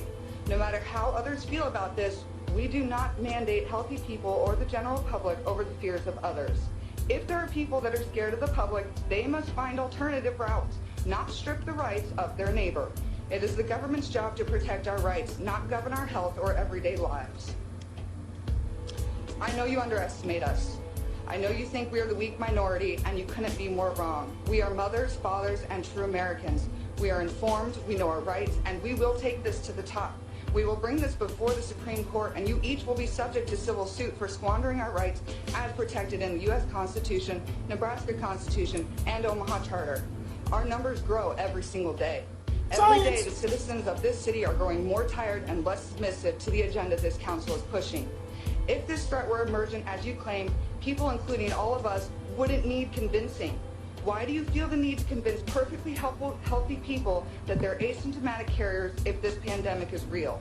Real pandemics don't need fake infection numbers, fraudulent tests, fake death certificates, and 24-hour news propaganda. People aren't keeling over in their homes. People who choose not to wear a mask are not becoming sick or dying. Thank you. And that's to the point. That's to the point. That's actually what we talked about just this morning. When a wave is coming, you don't have to tell people. You don't have to blow a whistle. There's a wave coming. You don't actually have to do that. People know the wave's coming. They see the wave's coming. You don't have to have it on the news morning, noon, and night, every damn station. All right? It's obvious that it's coming if it's coming. The zombies out there, ain't nobody going outside. It's grizzly bears, pandemics. If that actually is happening, you don't have to advertise that to people. When Caesar thou protestest too muches, it means Caesar got his finger in the Kool-Aid ithis. All right? That's what I'm saying. She hit a lot of good points. One, if you're advertising and we know something's wrong. Two, the CDC, according to them, don't none of the tests work. So how can you make any decisions that get people killed and all the statistics are wrong? She said it in 4 minutes, would take me 40 damn videos to say. Just straight to the point. You can't take people's rights away because you're scared. If you're scared to go outside, and stay inside. We love you to death, but you need to stay inside. We will carry the society, okay? We will literally pick the society up, put it on our backs, and go. All right, America's already collapsed. I don't know about your country. We're already done. We are deep in a depression. We are done. At this point, all we can do is work just enough to make just enough to feed our neighbors, take care of our block, or whatever we can do. You need to let healthy people go to work. Stop playing this bullshizzle game. If you're scared, stay inside, please. If you have COPD, somebody's out there releasing stuff. If you people hashtag video my hospital second wave, and you see that something actually is happening down the street from you, or in your neighborhood, or in your city, stay inside. Get yourself a level 3 bioweapon suit. Don't believe in fake science and political science. Trust OSHA and regulations, or don't go outside. But if you're healthy, let people live how they need to live. Don't tell other people what to do. That's insanity to me. Besides the fact, viruses are a natural part of our ecosystem. You're supposed to have viruses. Without them, you'd be dead. I'm not scared of viruses. To me, they're organic. I'm supposed to get the viruses, all right? That's how my body works. I want to be a part of the microbiome. They're a part of the microbiome. And even she was talking about it. This is the sister I was telling you about. Susan V. Lynch, PhD, UCSF, Division of Gastroenterology. And that means she know a whole lot about gas that you don't even know. All right, she know why you're gassy when you eat healthy food, because you ain't got a microbiome. Okay? That's what people say the first time they say, yeah, I tried to go vegan. I'm eating from my garden and I'm getting gassy. You're supposed to be gassy. It means your body don't work, dummy. You've been eating all that fake food from TV to get you cuckoo viruses. When you start eating healthy, your body ain't got the microbiome and the enzymes to break things down, so they got to do extra work, so it creates more gas and it bubbles up and you get the bubble gut, and everywhere you I'm not eating organic no more. What's the process? It'll stop after a while. All right, now just because I'm me, I just a thought just popped in my head. I hate my experience in corporate America. So I work with Premier, I tell you, predictive analysis software, and did all of that. Collect all the data points from everything and use the software to determine what the categories are, what to track, how to track this, that, so it can predict the future. Everybody got a porn profile. Everybody has a driving profile. Everybody, you got the church profile. Everybody got the who you cheating on somebody with profile, because everything's tracked. Right? They're pulling all the data from all the sources, and the predictive analysis software that they talked about, which is why I trust Deborah to verify this information, not her information, and the document Quiet Weapons for Silent Wars, right? Because it actually explained the software that I work with in corporate America for massive businesses. The predictive analysis software, it takes in all data. All data. Your phone listens to you. It knows when you're having sex. It knows when you're coughing. It knows when you sneeze. It knows how much it'll cross-reference that with the pollen count and determine when you're gonna have your pollen attacks. And it also correlates your fart profile. It will. It's not a choice. You don't have like somebody like me who just thinks that's funny, because you still got people like, women don't fart. So, yes, they do. Women don't do that. Yeah, they do. They just hide it better. All the time. They tighten their stomach up and they push it out slow, because that's what you got to do in this patriarchal society where women aren't allowed to be human beings.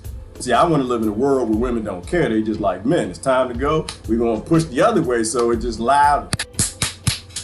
And cheeks to clapping. Because you're human. But everybody has an NSA fart profile. How do I know that? Because they use predictive analysis software and your phone is always listening. You walking, got your phone in your pocket. Half of y'all got your phone in your butt. Walking around, and you think the microphone don't pick up on that? I tell you what. You start talking about buying cars right now. Say, I need to buy a car. I need to buy a car. Say it 3 times, and I guarantee you within an hour you'll see ads for cars. For CarMax.com or something. It's always listening. Your phones are never, all your devices are constant, and you don't think they catch a fart. Of course they do. They catch sex. They catch a fart. So you got a fart profile. So they know the type of foods that you eat. They cross-reference that with your grocery list. What did you eat? What gave you gas? How does your system work? What's your DNA? Like, they have massive databases to correlate all that damn information, And that's a bad idea. They know how well your microbiome works without you even wearing that damn stupid, what is that thing called?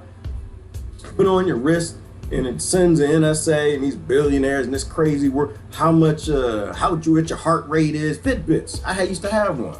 They don't even need that. You know, but again, maybe 9 billion people is too much to manage. Maybe the world's billionaires need to manage their own damn self. Maybe the politicians and the politic people need to manage their own damn lives instead of sending all that money up.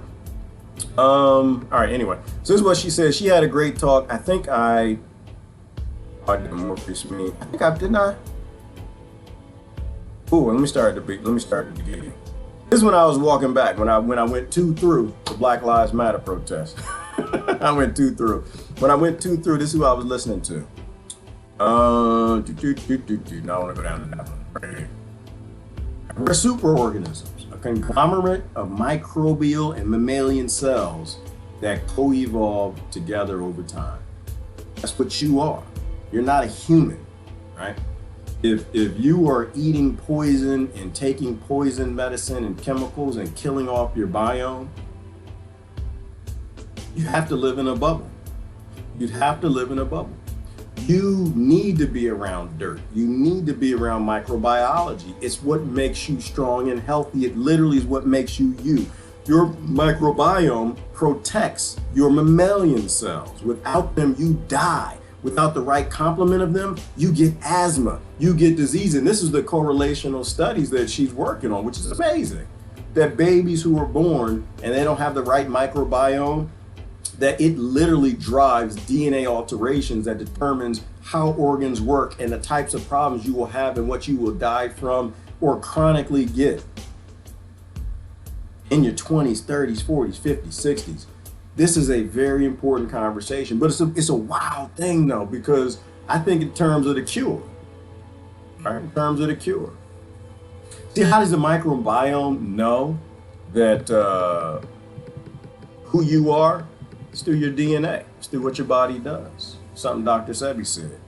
If nature didn't take it, if nature didn't make it, don't take it. Solid evidence, solid points, because when you kill off your microbiome, you're killing off yourself. When you take in unnatural things, epigenetics alters your DNA. At what point of DNA alteration does your microbiome stop recognizing your mammalian cells?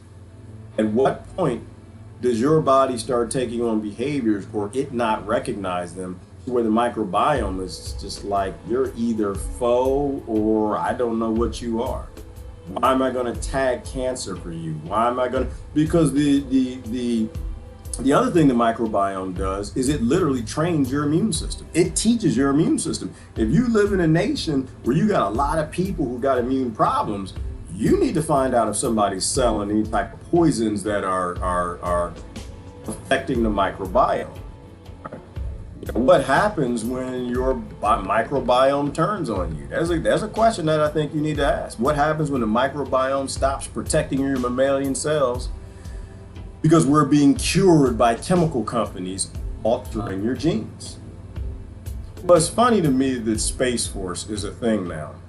And I find it interesting. And I don't know why. I'm a speculator. I try to speculate what the hell is happening, knowing that everybody's lying to me from every media, every politician, all of it. What happens if your microbiome can't recognize what happens when the mammalian cells don't even recognize the microbiome?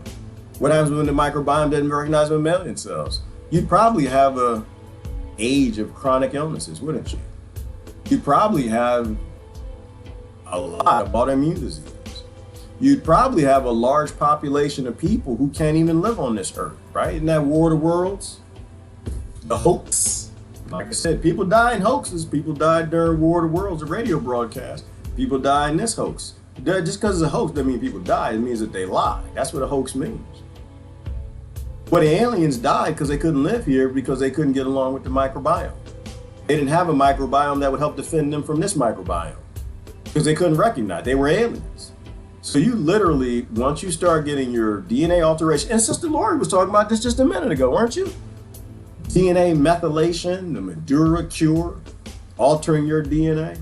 What if you're alien? What if your microbiome doesn't recognize you? It means you can't stay here. You think Space Force is going to have trouble recruiting? You think if they need to mine a bunch of minerals on the moon and nobody wants to go up there because you want to stay down here and have some fun, but you can't live here because now your body doesn't even recognize the bacteria and microbiology that you need that will sustain your life? You only got one choice, because you can't live in a bubble. There's no such thing. You will die. Nobody who lived in them bubbles would make it. You got to go to space where you live in a complete sterile environment. And then I think about, who is it, Elon Musk or is it Bezos? I forgot which one of those nut jobs that was working on the human interface with the cyborg we talked about a few days ago. You know, that you're not actually going to make no, who's that? Nassim mentioned that. You're not actually going to make artificial intelligence, but you can take a sentient creature and make it drive artificial or drive intelligence to make it seem like it's artificial intelligence. But you have to take a person and hook them up to robots to become true AI. I'm not sure that's all connected, but I find it highly interesting. Anyway, she was awesome. She was amazing. I think, oh, you know what? I'm gonna give her a little bit of more of a shout out though, because this to me is like, it's like autism, right? If you're hurting kids, that's how you get on my naughty list. I really ain't got no issue with nobody. You hurting kids, I got a real problem. And 34 minutes into this, I want her to speak for a second. Just a minute or two. Of microbiome development. Oh, here comes the head. Good stuff. Head in 3, 2, 1. Something that's bad, something that thrives in the apocalypse. One question survey before. Oh, no. Politics, yes. Actually, that's a good example. Pharmaceutical companies, oil companies, politicians. Remember, the only people who have commercials when you're dying, when people are literally dying from a shutdown aside, when people don't have food. Anyone who's thriving, anyone who's on a corner, got a business that's thriving, enough to have TV commercials, are the ones who did it to you. So that observation is still true.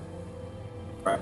Politicians talking about bullshizzle, but they really just need to get people to land back and leave them the hell alone.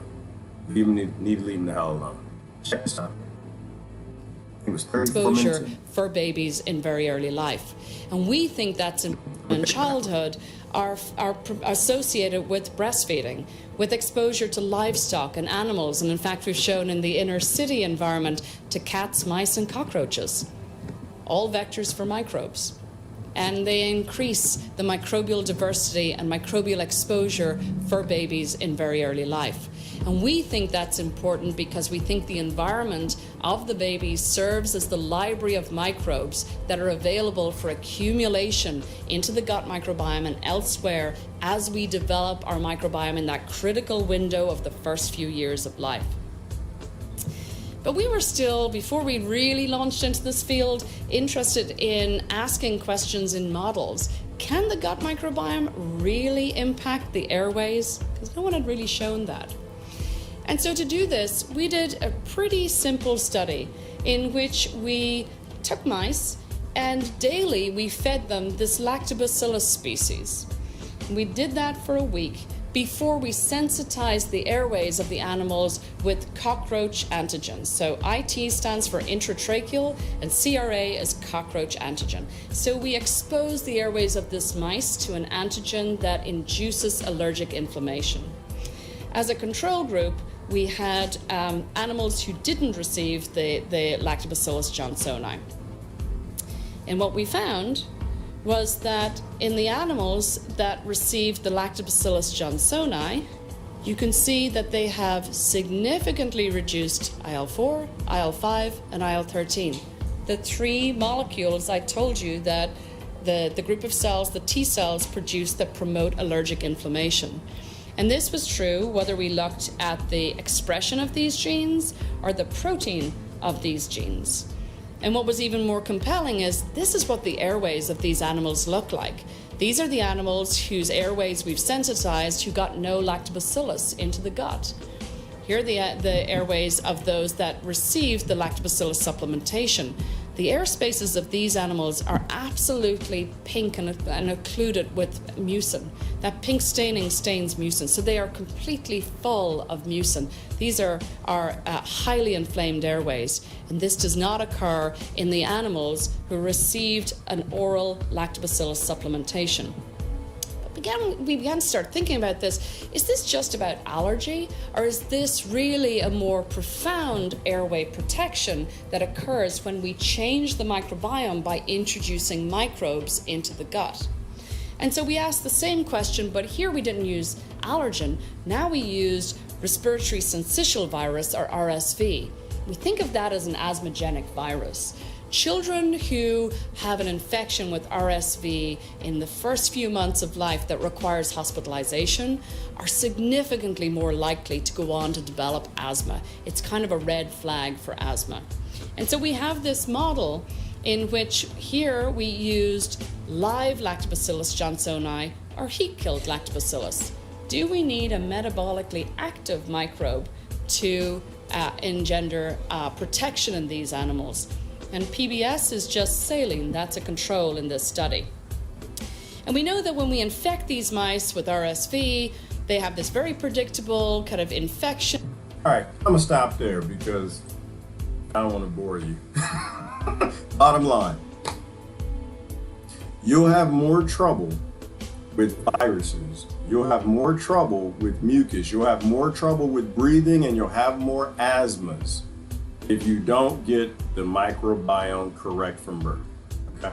You'll have generations of kids. You'll have people susceptible to organic viruses and bioweapons if you don't have the right microbiome from birth. So like autism, asthma as well has a smoking gun that leads us right back to massive chemical corporations, poisoned food, and Rockefeller allopathic for-profit medicine. When children don't have the microbiome, we modify their DNA. And it happens with epigenetics too, just Coca-Cola, Tylenol, aspirin, all of these drugs, all of these things that aren't natural that people put in their body, all have modifications and results down the road. We don't have a healthcare system, we have a disease management system. But anyway, I found her to be highly interesting. I'm gonna do some commentary and then we're going to go. Good morning, Stephen. Good morning. Let me see. Susan. Paul, problems. Yeah, we got problems, Paul, we got Bradley, but we don't have any hard problems. They're all very easy problems. You solve every problem when you leave people alone. You have honesty in all the systems in the world. You have an open source society, maybe a resource-based economy, use robots and the automation to provide for the people. You give the people the land back. And every time I ask that question, Paul, and I say, what problem will still exist after that? I don't know anyone that's got a good answer for that. All the problems go away. Everything, all the isms and the racisms and the communisms, the capitalisms, the bankisms. After that, people, they heal themselves. They're like the tomato who grew through the concrete. Right? When you left alone in abundance, human beings become beautiful things. So does nature. When you have criminal organizations and cronyism that need to turn a profit, then they have to destroy nature. They have to wage war on nature in some way to defy what nature always wants to do, which is to rebalance. All right. Oh, Lord have mercy. Nope. Not reading that. What the hell are y'all talking about? Oh, Lord, no, Riley. Oh, my God. Oh, ow. Are you kidding me? Yeah, how early it is in the morning. Oh, goodness. All right, I started. I'll admit. Oh, my. No. Pull up, people. Pull up. Oh, no. I ain't reading none of that. No. Oh, goodness. Thank you, Gene. Somebody pull us out of here. Goodness, y'all done got dark. How y'all get dark so quick? Y'all just went straight for it. I seen the question. Did Riley start? She asked that question. Everybody just went down to the, oh my goodness gracious. We talk natural processes, people. These are natural processes. All right. I'm not gonna go there yet. You're responsible. Oh Lord have mercy. Yeah, yes. Everybody does that during sex. It happens. It ain't good unless everybody's losing every bodily function at least once. Okay, not gonna go there. Stop it. Just leave it there. We don't need to touch that no more. Don't touch that and don't mention it either. Don't mention it after. Bad idea. All right, you're responsible for how you perceive and respond. It's not them. Exactly, Jeannie. When you're empowered, you're self-empowered. You're a god. You're a goddess. You determine how you empower and how you respond to everybody. I'm eating weeds from my garden. Well, Paul, that's probably why you won't get the cuckoo virus. That's how you become healthy. Eat the weeds. The weeds grow all over this planet and they're prolific. Here's plantains. You eat natural things that are prolific that we ate most when we were knee-high to a grasshopper, then your body will work the best way and the right way it's supposed to. Paul, I was listening to somebody fantastic also this weekend. I forgot his name. Oh boy, the meat eaters, and you're not gonna like this too. Well, you know what? No, honesty is just honesty. You can do whatever you want to do with it. It's just information. The majority of the time we've been here, we've been herbivores, not carnivores. Is our body learning how to process meat slowly, but it still has an awful lot of problems with it. We don't have bodies of predators. Or carnivores. We have bodies of herbivores that every now and then can eat meat. And a good example of that, I forgot the brother's name. I have to find a video and I'll put it out there on post. But he said, the majority of the time we've been on this planet, because you just made me think of it. The majority of the time we've been on this planet, we've been herbivores, and the greatest evidence beyond that, outside the fact you can't actually digest raw meat and didn't nobody have an oven back then, let alone damn sure a damn smart oven, is the fact that we couldn't catch nothing. We couldn't catch nothing. You know, because he was making the point. It's just like, you know, the lion can eat a gazelle because a lion can catch a gazelle. The majority of the time we've been here, we weren't chasing gazelles. We can't catch a gazelle, right? Lions are fast because their food is fast. Tigers are fast because their food is fast. All the predators that you think about, wolves are fast. Why? Because their food is fast.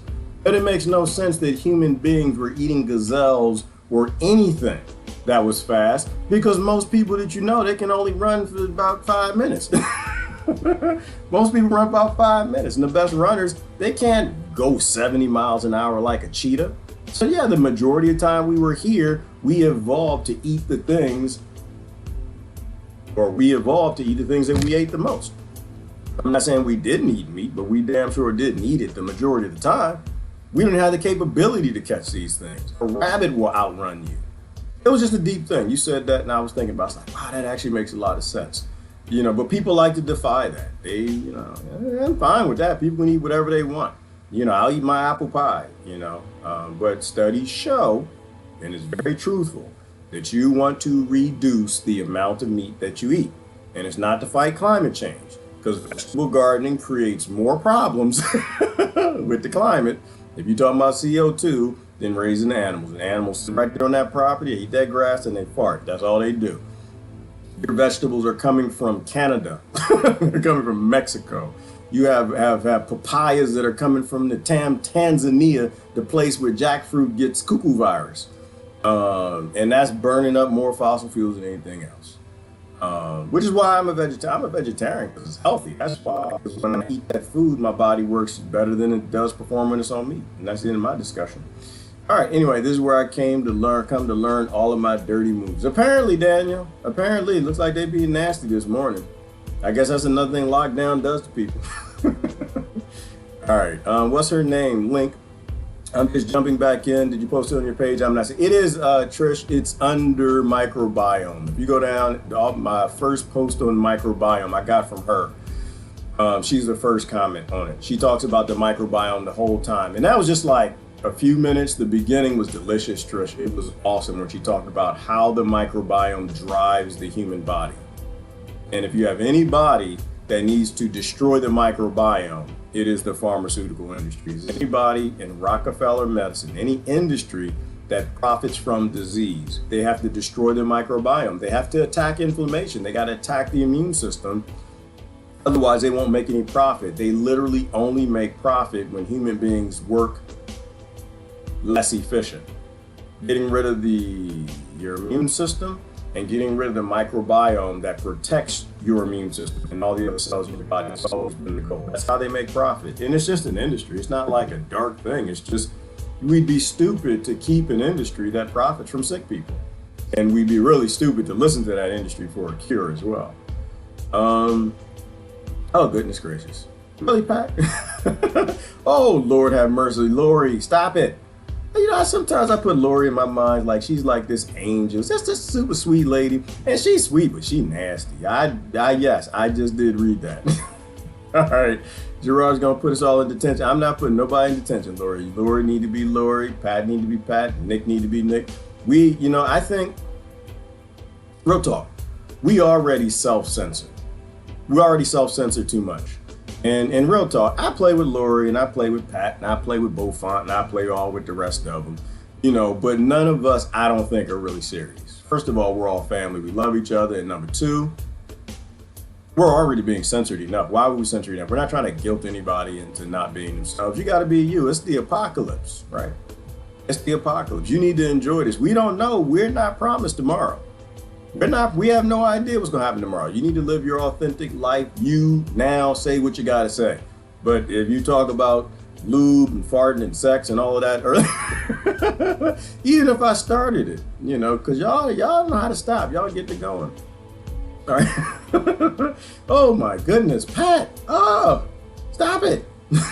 We will behave. Everybody, we're down in the comments. Everybody talking about how they gonna behave and they still being nasty. How's YouTube doing? Y'all see what they over here talking about? So true. All right, lots of laughter. Oh my goodness, somebody so funny. So true. Housemate was in the hospital a few years ago. I was horrified by what they expected him to eat. I would have had to have food brought to him if it was me. Well, right, Citizen Dev, I did that. When my father was in the hospital, we took him his food. We took him his food because they were trying to kill him. Literally trying to kill him.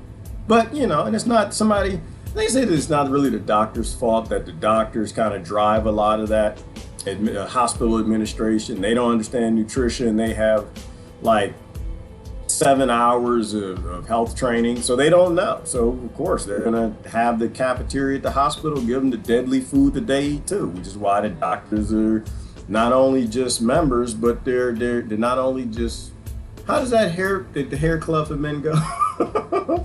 Doctors aren't just drug dealers, but they take the drugs too.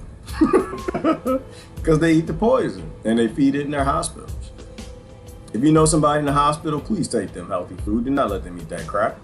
RSV is awful in babies. Yes, I know, Lori, I had a baby with RSV. It was the only time I stopped a woman that I was married to from choking the hell out of somebody and going to prison.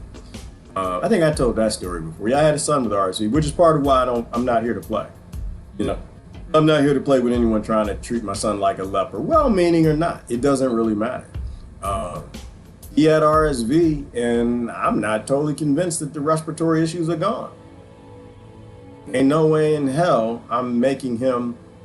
I'm reducing his immune system by reducing the amount of oxygen he gets and ensuring that the body that's trying to expel funguses and bacteria get expelled instead of being trapped on his face and he's rebreathing. No way in hell I'm doing that. You can go to hell.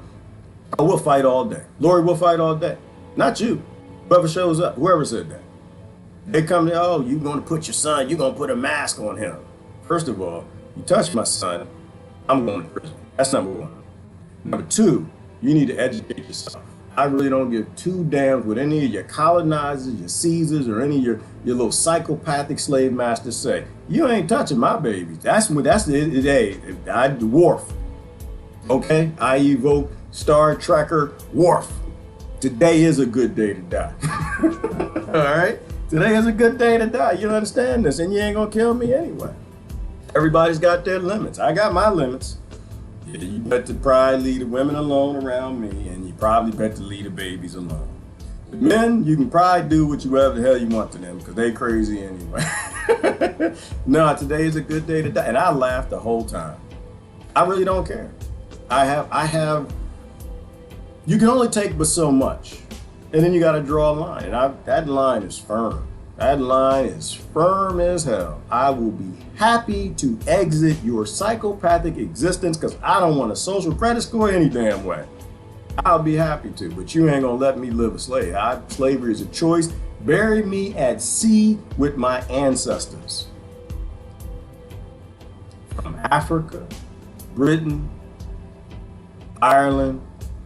That damn island, they stopped somewhere, and my Cherokee ancestors, they didn't get buried at sea. They buried them in the ground and stole their children. So, and by they, I mean me, because they're all our ancestors. All right, RSV, I'm familiar with RSV. I sat up all night, Lord. I was up all night with that baby trying to breathe air. I thought he was gonna die. We were calling the doctor. I ran to the damn pharmacy, I don't know how many times.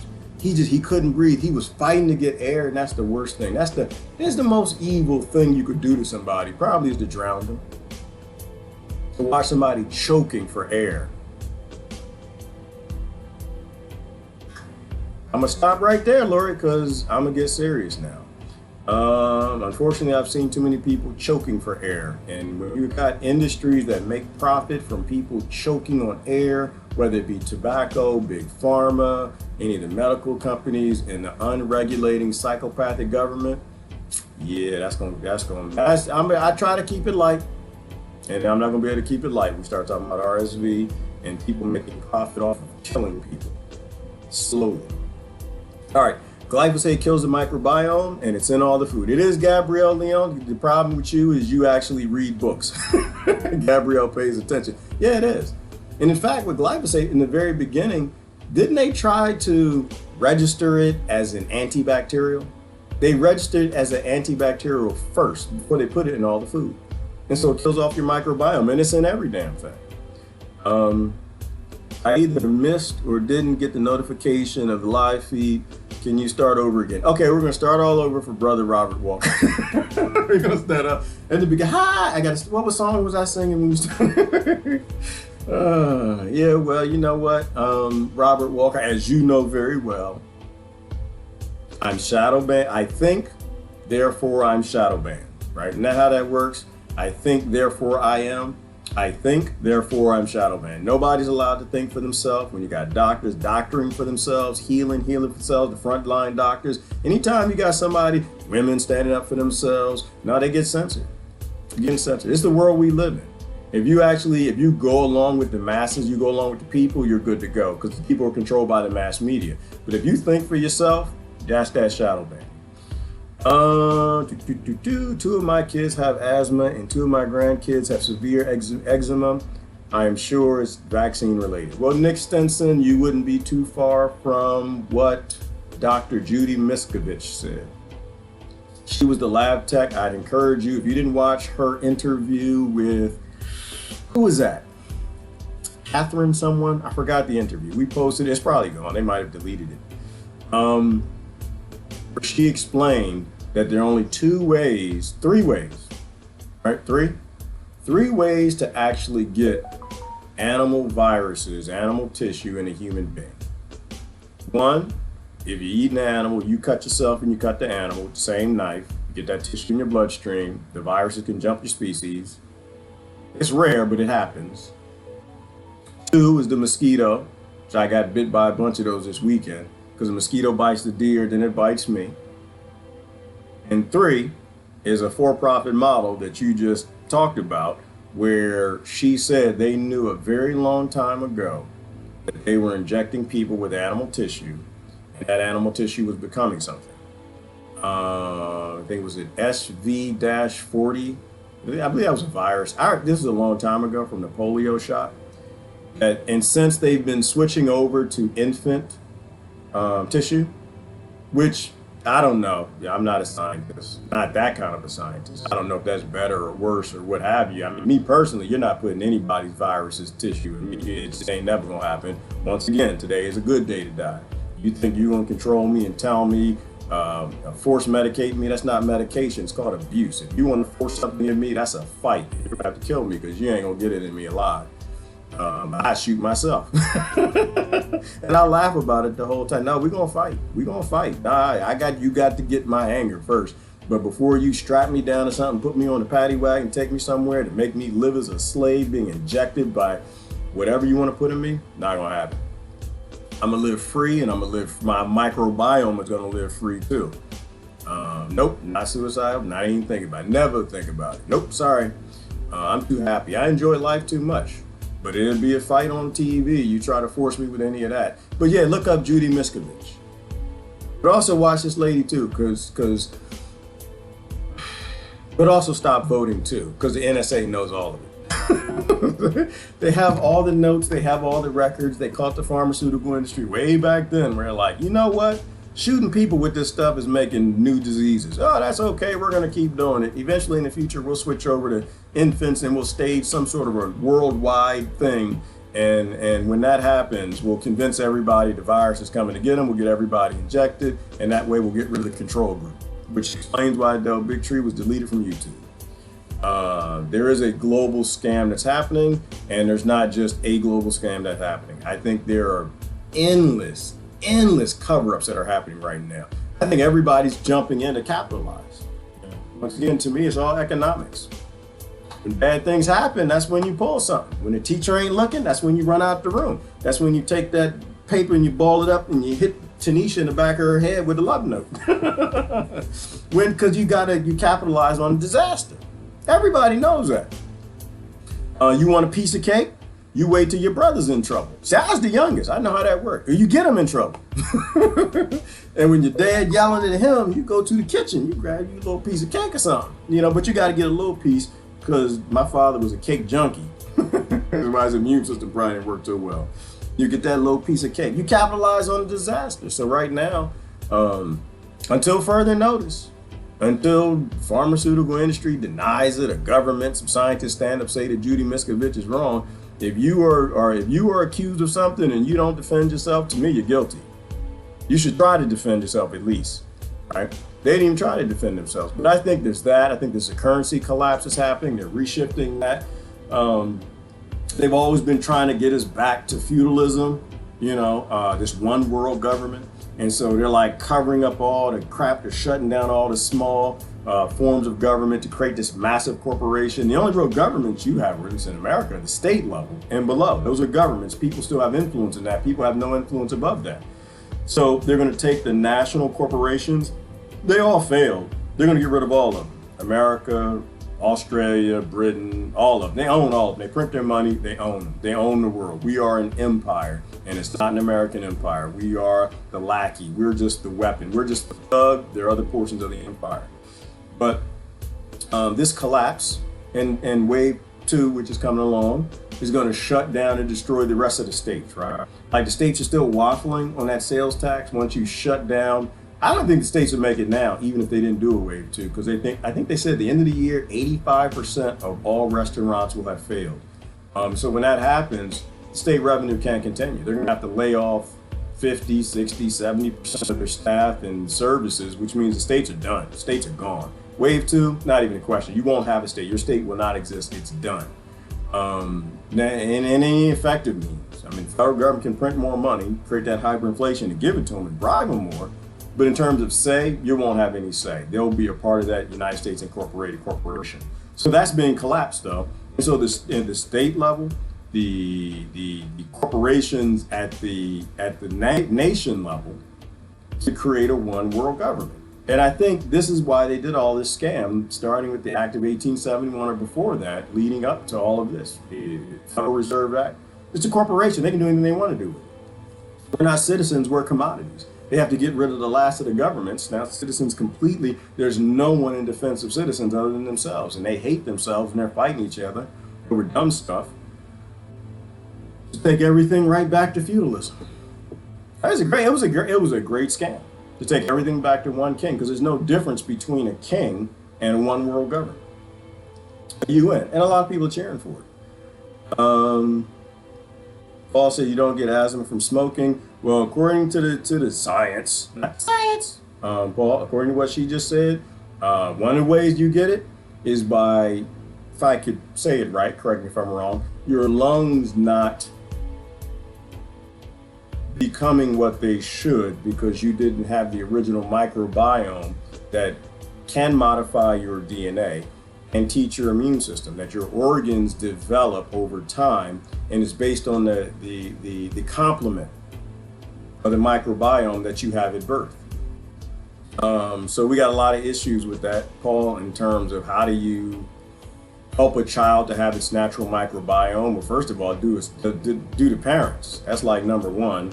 2, aren't babies like they're born neutral? And if the first thing they're introduced to is in a hospital room around the doctor and the nurses coughing, sneezing, hacking, doing whatever they're doing, that baby's being colonized with a microbiome that doesn't necessarily complement its DNA. It's not from its tribe. It's not from its family. We weren't born in a hut surrounded by everybody that's coughing up in an environment that will cultivate the biome, the bacteria that complement its DNA. So I find that to be highly interesting, Paul. I think people should look into that. Anyway, everything they give us is a catalyst for illness. It is, Joanna, and that's the business. You know, it's not personal, it's just business. It's not personal, it's just business. And the business right now is illness, and as long as this big pharmaceutical industry and this Rockefeller allopathic medicine is still going, disease is still going to be sexy. They have to literally create more diseases or they don't make money. That's why I eat cow, Robert Walker said.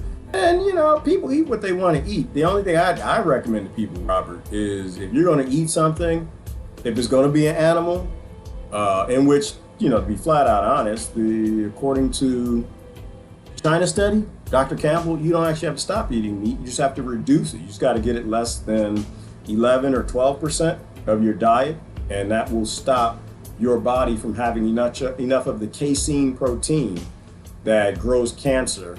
Like it basically fertilizes cancer. When you have an excess, it's a problem. When you don't have too much, it's not too bad. If somebody's going to eat meat, I say go, you know, eat something that's been lived happy. Eat something that's lived free range. Eat something that you got from the wild. Become a hunter. Eat something that's healthy and fresh as possible. Something that lived a good life. Something that wasn't stressed out and being shot with all kind of drugs and antibiotics and things. Because you are what you eat. If you eat angry, you're probably gonna get angry. If you eat mad cow, you probably get mad cow. If you eat diseased flesh, you'll probably become diseased flesh.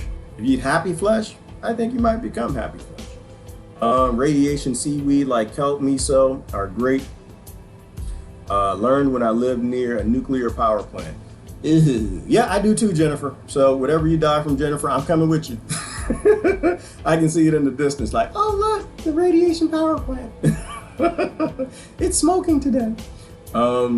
Yeah, some funny stories about the nuclear power plant. Anyway, I watched The Simpsons too much when I was a kid.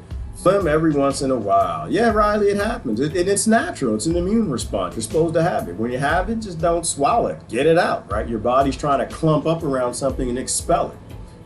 That's important to do, not clump it up in a mask and put it on your face. You're supposed to get rid of it. That's literally a natural process of the body to coalesce all of these things that are usually aerial, like viruses, clump them up in an immune response phlegm and get it out the body. American spirits. Yeah, we got the spirit, Riley.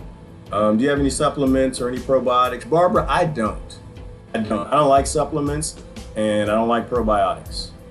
And the reason why, Barbara Peter, if I lived in a city, yeah, I would. If I lived in a city, if I didn't have any land, I'd find the best supplements I could, as natural as possible, and probiotics. I don't.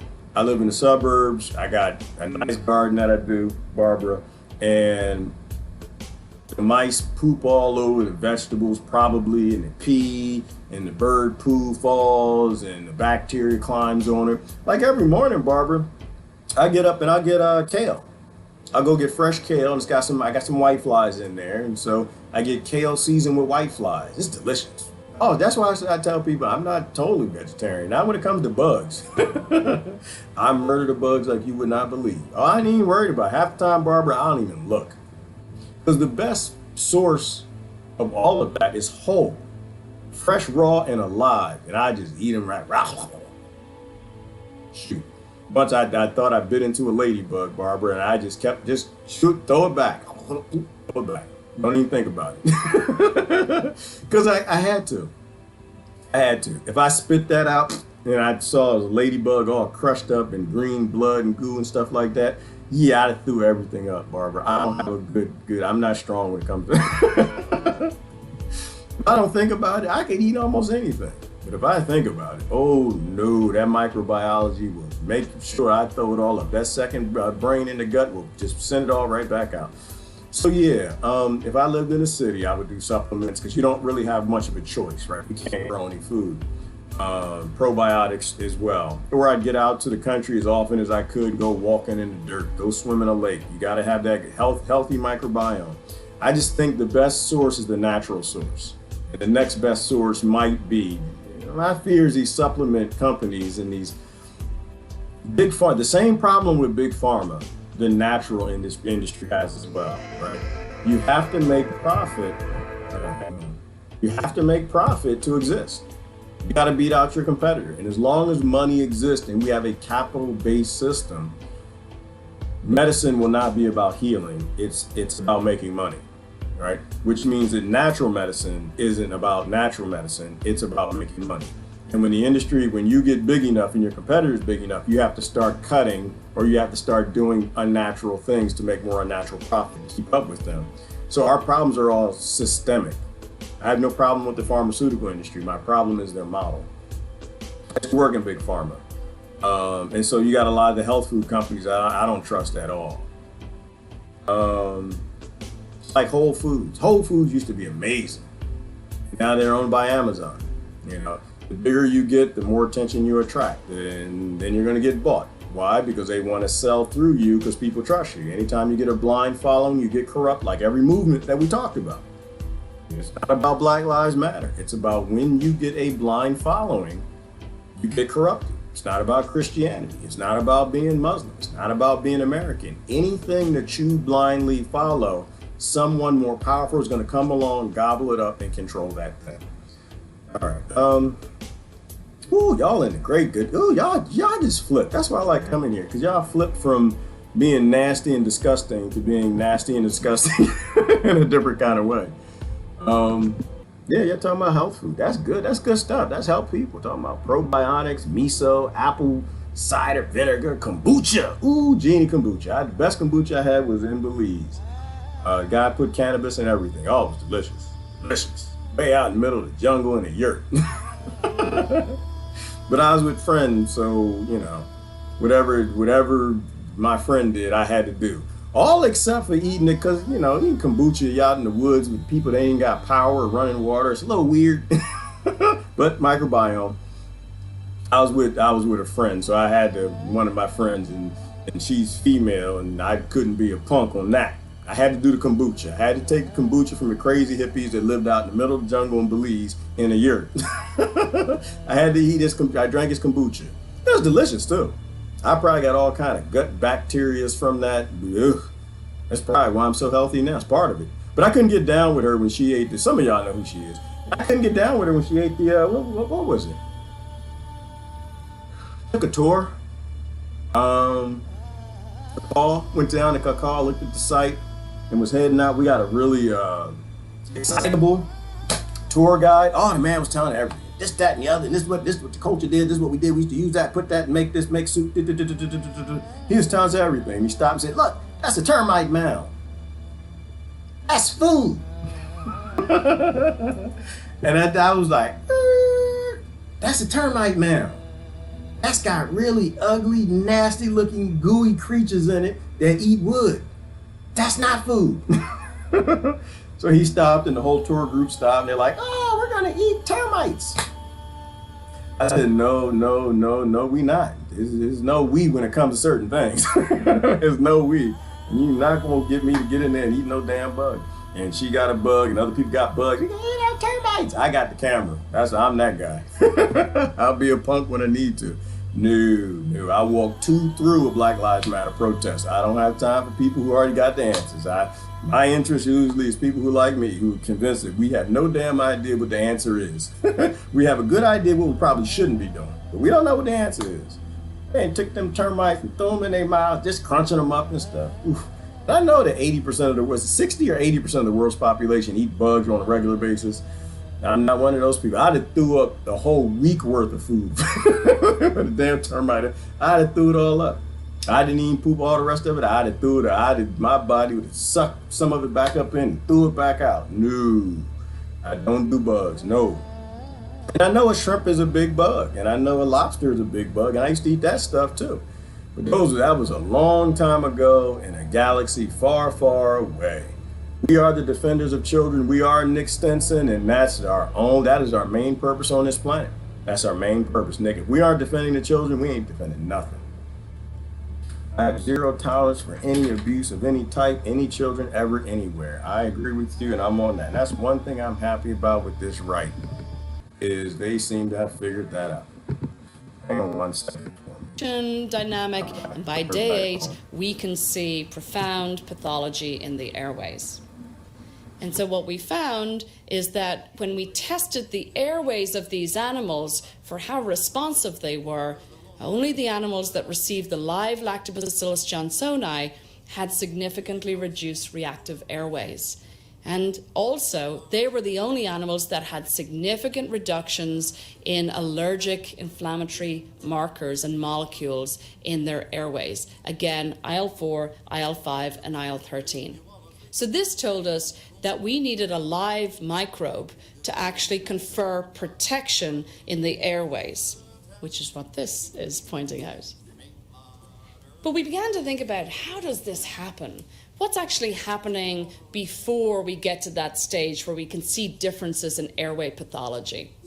And so we rolled back the timeline on this model and simply asked, with the same type of model, now we're just looking at animals supplemented with live Lactobacillus johnsoni versus PBS, what happens at day 2? And we were particularly interested in whether there were metabolic changes in these animals, whether the small molecules produced by an altered gut microbiome could hold the secret to the response to the viral infection. And I don't expect you to read all of this. Here's where we use... Could hold the secret to the response and the viral infection. Interesting, big words that I think that if you can grasp a little bit of it, you'll really enjoy this lecture. This was, I forgot who asked for it. This is the University of California. I called it Kentucky. University of California. This was Susan Lynch, PhD. And I will post the link as always. All right, what were we talking about? Because I was actually about to just jet out. Boss call. Boss call, you got to go. Everybody got a boss. Like, what happened to Gerard? Yeah, you ever see me leave quick? It's cotton. You ever see me run? It's cotton. That's why I went 2 through a Black Lives Matter protest this weekend. Cotton. You got to go get the cotton. I ain't got no time arguing, fussing, and complaining about what happened a few years ago, a few hundred years ago, and I got to deal with slavery right now. That's my point, and I'm sticking to it. I'm glad everybody's got their struggle. My struggle is modern slavery and making sure that, like what Nick said, the kids in the future do not fall victim to this anymore. All right, we are in a paradigm shifting moment. We can shift the paradigm if we're smart enough, if we're wise enough, and if we care about the next generation enough. All right, McDonald's. Yeah, don't ever do that, Riley. Do not do. I can't even go there no more. I don't even go there. I used to go there for fries, Riley. I can't even go there for that. My body within 5 minutes were telling me, get that mess out of me. I put that fries in me, and I don't know what they use, but the moment I eat any of it, I start feeling sick. Forced vaccines are coming. Well, Nick Stinson, and that's like depends on where you are. In the United States, you can't force them. And I think there's a Geneva Convention thing that says you can't force them. So what they're gonna do, it's still force. It's force through compulsion, right? It is still force, but they're not gonna take you, sit you down and make you. They're going to make your life so miserable that you'll do it. Like, you won't be able to have a driver's license. You won't. They might turn your power off, turn your water off. You won't be able to go to work. You won't be. They'll make you, through compulsion force. Right? They'll put you into a place where you'll have to do things which will be called a crime. And then those forceful people will come take you to quarantine or FEMA prison camp or whatever, or just shoot and kill you. How they doing today? That's not changed at all. We still use compulsion, and so we force kids to go get jobs today, right? We force people to not be free. They took the land, nobody owns the land, so everything is still forced, but in a compulsory way, right? When you take the things it takes for people to be free and happy and say no to the kings, when you take those things away, then most people will say yes to the king. So they're definitely coming, and but Nick Stinson, they're coming for everybody else. They're not coming for me. They can go ahead and put me wherever they need to put me, or my body, but they're not putting me in that. I have no interest in living as an Nephilim. I have a thing called a belief in a belief system, and I'm supposed to go ahead and die before I let somebody modify my DNA and turn me into an film. I have a something, I say a god, but a something, because I'm not convinced that word fits and works for what I need to describe it as anymore. That I thought it was a better idea to destroy the whole planet by flood and water than to let creatures still live on it, whose DNA has been modified from what its modification was.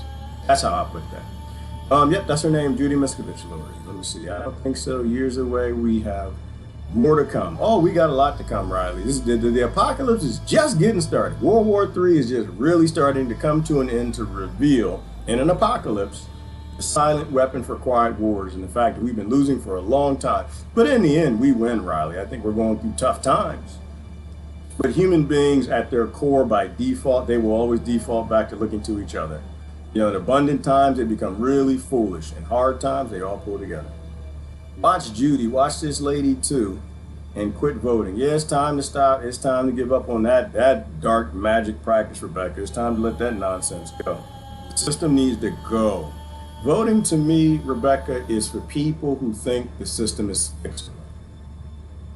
And at some point in time, I think when you finally read enough, you will realize the system is not fixable. The problem is the system. It's not the politicians and it's not the political parties. It's the people. We let a system be created that is in every way completely crony, psychopathically criminal. The whole thing needs to be shut down and rebuilt, if rebuilt, in a system that respects all human life and all human freedom, not corporations. The system we have right now will keep going the direction. People keep voting for it. It's going to continue to go in a direction where corporations are the slave master of the entire planet. And most of us won't let that happen. We'll burn the whole mother down before we let that happen. You know, I will not sell my kids into a new slave colony. All right, so that needs to go away. It is voting. Tyranny is consent. Voting is consent for tyranny, right? That's exactly what it is. I'm gonna have a taco for lunch. What kind of taco, Citizen Deb? You gonna have a veggie taco? Did we just literally talk about eating healthy or not getting cuckoo virus? You talking about eating tacos for lunch? Oh yes, lemon cake doobie. Jeannie, that's interesting. Oh, did you know it was lemon meringue? It was lemon meringue day. What was that, Friday? It's National Lemon Meringue Day. See, did everybody know that? Jeannie, I know that because I got a pop up and I just did not want to know that. But it's in America, so I got a pop up and it says lemon meringue official. It's the official lemon meringue day on Friday. Hey, Rebecca Costello was saying, I've never voted. Nick Stenson. Well, Nick Stenson is telling Rebecca Costello she never voted. Well, Nick, you're smart. I was not that smart. Lots of laughter, little kids running false flag on their siblings and engaging in disaster capitalism. It's right. Well, Pat, it's funny, but it's a good example. You know, as above, so below. The things that we do, we've always done historically, in now or in the past. And every time I look at it, or every time I think about it, it works that way. Little kids become great disaster capitalists. I know I was, right? A disaster happens and you capitalize on it. So of course government's going to do that because they are all little kids at one point in time too, and so will all the industries. But once again, the problem is the system. You know, Pat, people look back at slavery like, oh, they were bad people. I'm like, no, they're just people. Everybody's got their slavery today. Everybody's got a good job today working for that black market Wall Street that's based in slave labor, stolen minerals, invading, destroying other countries, and that ain't no different than slavery. All the slaveries, white slavery and black slavery. There's like a dark energy or something on this planet that keeps rebirthing the same evil concepts, but that generation thinks they're better when they do it than what the last generation did. This life is so much better than comedy. It is. It is. Well, Riley, is dark and it's funny at the same time. Second lockdown, so it is Nick Stenson. It is, the second one is coming, and they're announcing it. They're letting everybody know. Because it's not obvious to people that the first one came. It's obvious to some people, not everybody. Remember Demolition Man, Taco Bell won the restaurant wars. Yeah, and that's a good example, Susan. I haven't seen that in a long time. And in Idiocracy, Costco won. And that's going to be the future of the world.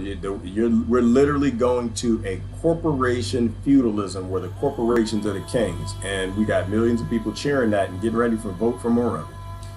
Eat less, longer, life, suspended animation.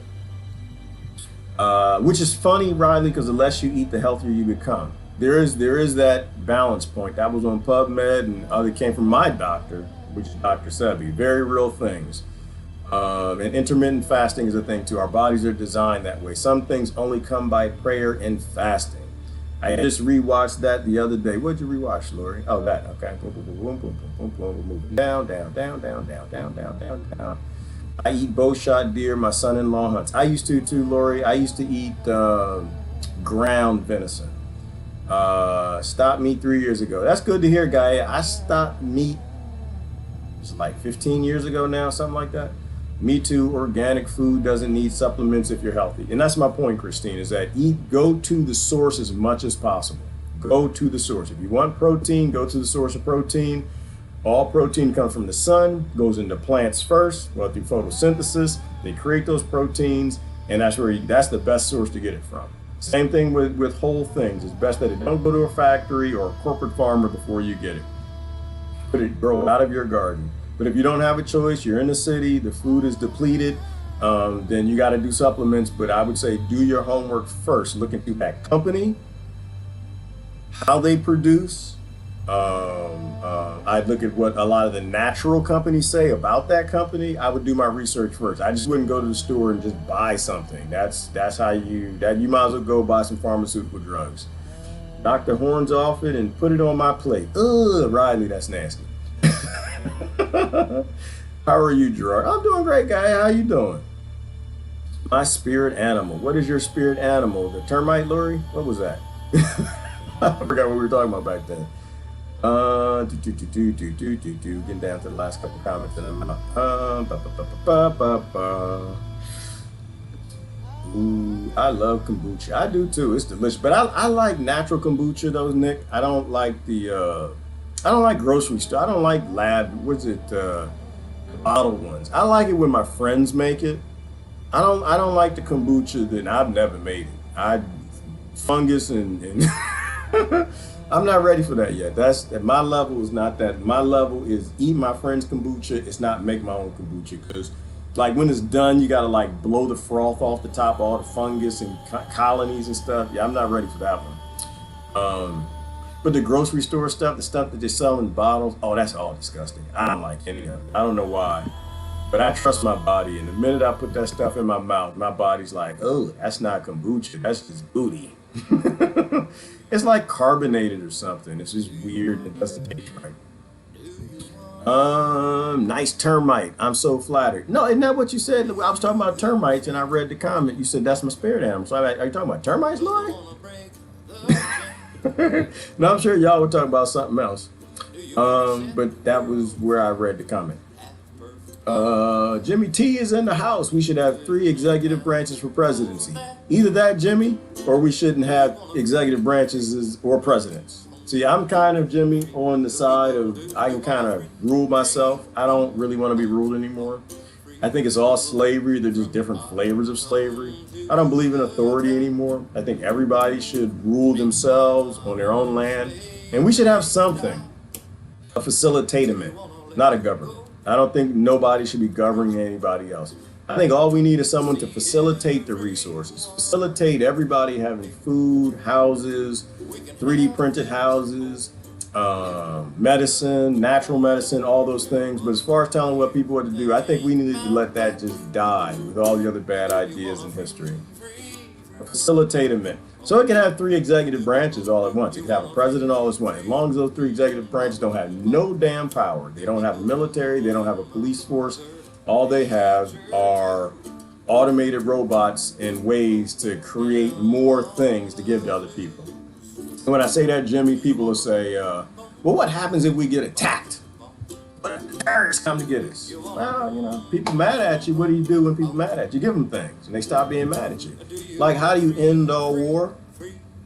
All you got to do is feed the people, and then you free the people. How Pat Riley just said, right? If Russia wants to invade you, Russia can't raise no soldiers if all the Russians got everything that they want. The only way Russia gets soldiers to come over here and kill you is the Russians ain't doing so well. The same way we do here, which is why the most of our military is made of poor kids, right? The rich kids don't go in the military for a reason, right? And if you've got automation and robotics, you can 3D print cell phones, iPhones for every Russian. If you could send them food, send them the technology, you'll break the country. That's how you break a country, is you give the people what they need, and they stop worshiping slavery. They don't want to be a part of the plantation. The only way kings get human beings to be okay with going to murder other people is they starve them. So you win all wars by just giving people what they want. And now everything is free because we got 3D printers and this free energy that they're hiding. So America could end every war anytime it wants to. So could Britain. All they have to do is just start producing things, and the people like, no, I don't need to go war for you. America's sending me food. I don't like it. It's burgers and hot dogs and pizza and the stuff that comes from fast food restaurants. It's disgusting, but I'll eat it, but I'll get the cuckoo virus, which is another whole issue because it'll disable your immune system. But no, seriously, real talk. If you want to get a nation to not be able to raise an army to come kill you, all you got to do is open source and release the technology for the people to have everything what they want. And by default, Jimmy, nobody wants to come to your country and kill nobody. They want to stay at home and have sex and play video games and screw like rabbits. Hey, Sarah Sabina. Good morning, Matthew. My former neighbor used to call him Lord Bezos. You think he at least give us key cards and make it easier? No, Matthew, he's not. Jeff Bezos is going to take all that money because they said Walmart made 3 times the profit, didn't share none of that with his workers, not a dime of that. Didn't give them nothing. Didn't give them no better health care, the teeth falling out, Walmart employees still living in their cars. They ain't get 2 dams. That's how you know this was a crony shutdown. It was a shutdown aside, and cronies profited from it this time, how they did in the Great Depression.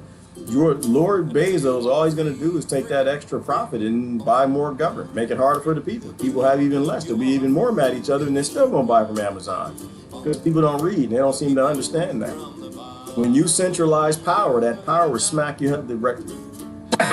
You centralize all that power is going to come back. And we don't, government, this is why I get back to Jimmy, this is why you can't have governments when you have currency-based systems, because whoever has the most currency will own the government. Oh, Lord. What y'all doing with that damn eggplant? All right, aliens are laughing so hard at us right now, if you don't know. Riley, I don't know. Are they? Who was I listening to a brother this weekend? I think he's a new friend. There's a brother this weekend who said the aliens are here, which I found out to be interesting. He was on, he had a great discussion with Melody from Arizona, and a new brother. Hell, it was a great discussion. I posted it this weekend. Oh, they was going back and forth. Did y'all watch that? Oh, they was getting to fight. I think they was going to fight for a minute. They're getting into it. They're going back and forth a little bit. They agree, like they're not mad at each other, nothing like that. Let me move down. What's the brother's name? Ah, great. Y'all should go friend him. He had a lot of deep perspective about the apocalypse. But he said the aliens are already here. I thought I shared it. It's on Melody's page. Y'all know Sister Melody, right?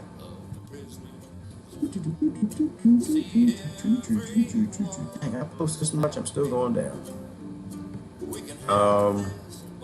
Which is funny, and actually it gave me hope seeing this brother talk, because he was saying all the same things we're saying, for the most part.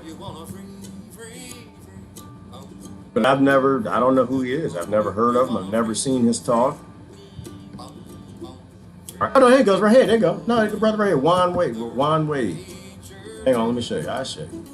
You know, I can't do that. I'm gonna put his I can't put his profile on blast. Juan Wade. He did a talk with Melody. It was a great discussion. I mean, they got into it. You know, what do we do? Where do we go? Melody was kind of like, we need to We need to get the Walmart, employees to walk away. Essential workers just walk the hell away, which is a good idea. The problem is people don't have the things that they need. I don't think we're there yet in terms of people being able to provide for themselves. We need more people to provide for themselves, or we out in the rural areas need to be able to provide for them. And then they can walk away, right? Because Bezos ain't sharing nothing with his employees, nothing significant. And even if he did, why would you want to cut off slavery and cronyism, right? And the brother was kind of disagreeing. She was kind of, hey, she's kind of thug life Melody. So she went, let's get in the city, let's fight. She's got that Melissa and Lori thing going on. And the brother was like, nah, it's time to go. Juan Wade, he's like, yeah, it's time to go. We got to get the hell out of Dodge. It's time to go out there, get some land and just grow it. It was deep. It was a great discussion. I have to go. Otherwise, I'd play some clips from it. I want you to watch it. I'll post a link to it. And his point was, why are we asking permission? This whole asking for permission stuff has got to stop. We just need to go. If we're gods and goddesses and they don't have authority over us, and we give them legitimacy by giving them legitimacy. By fighting them, we give them, but anyway, so I agree with both of them and I disagree with both of them, but it was kind of deep. It was interesting that consciousness is such a popular topic now. Something is changing. Something has changed. And he's saying that they're all here, the spiritual creatures and stuff, but that we still got to do it. They're not going to do it for us. And it was a deep conversation. We should check that out. I swallowed so many bugs, I should stop putting my head out the window. That's okay, Riley. You do the dog thing. You're driving down the road, put your head out the window and eat the bugs. Your immune system has to be very strong. Black dogs matter. Yes, they do, Riley and Brindle and all the other little fun colors. Good. Oh, you were on that. Riley was on. Riley was on Melody. Yeah, because Riley at the last minute, she jumped on the broadcast and she's like, sister, you's right. And then she rolled out. Yeah, it was real quick. Good morning, Kate. I'm about to go. Good morning, Sandra. All warriors of truth know the shams. And that Biden Kamala get together is hilarious. My son incarcerated says it's a joke. It's a joke. Well, Sandra, he understands. That's the funny thing is, I always say what the funny thing is because it's just one of the things I say. When you finally see the ugly that this system deploys, it's hard to fool you. It's hard to fool you anymore. You become street smart, and your son is street smart. Your son gets it. And he's just like, wait a minute. And he's doing the math. And he's just like, wait a minute. Obama created more prisons than any other president. That's a scratch. He ran against McCain, who created more wars and loves the police state and the prison states too. Scratch. Kamala was a corrupt, dirty cop. Ivan Bowden is a big lawyer, police state guy. It's always has been. And Trump wants to put more police on the streets. It's time for this system to end. That's just me. Like, I just don't believe in forcing people. I believe in things like the Constitution, the Bill of Rights. People should have freedom, restore the republic, stuff like that. And everybody ever running is just for more power for the corporations, less power for the people. And it's insanity that anybody believes this stuff anymore. It is a horrible, dark, dirty joke, Sandra. Dirty joke. Plantation's calling. Susan gotta go, so do I. Good morning, Mary. Almonds. Blah, blah, blah, blah, blah, blah, blah, blah. Hey! Who is that? Ademye, good morning. Thank you, Jennifer. Thank you. Okay, must have been in right. Nice termite. I'm so flattered. Lori is not. Lori, you're an angel. You are your spirit angel to me. Your spirit animal to me is an angel, especially now that Tony Smith isn't around. He's still in Facebook prison.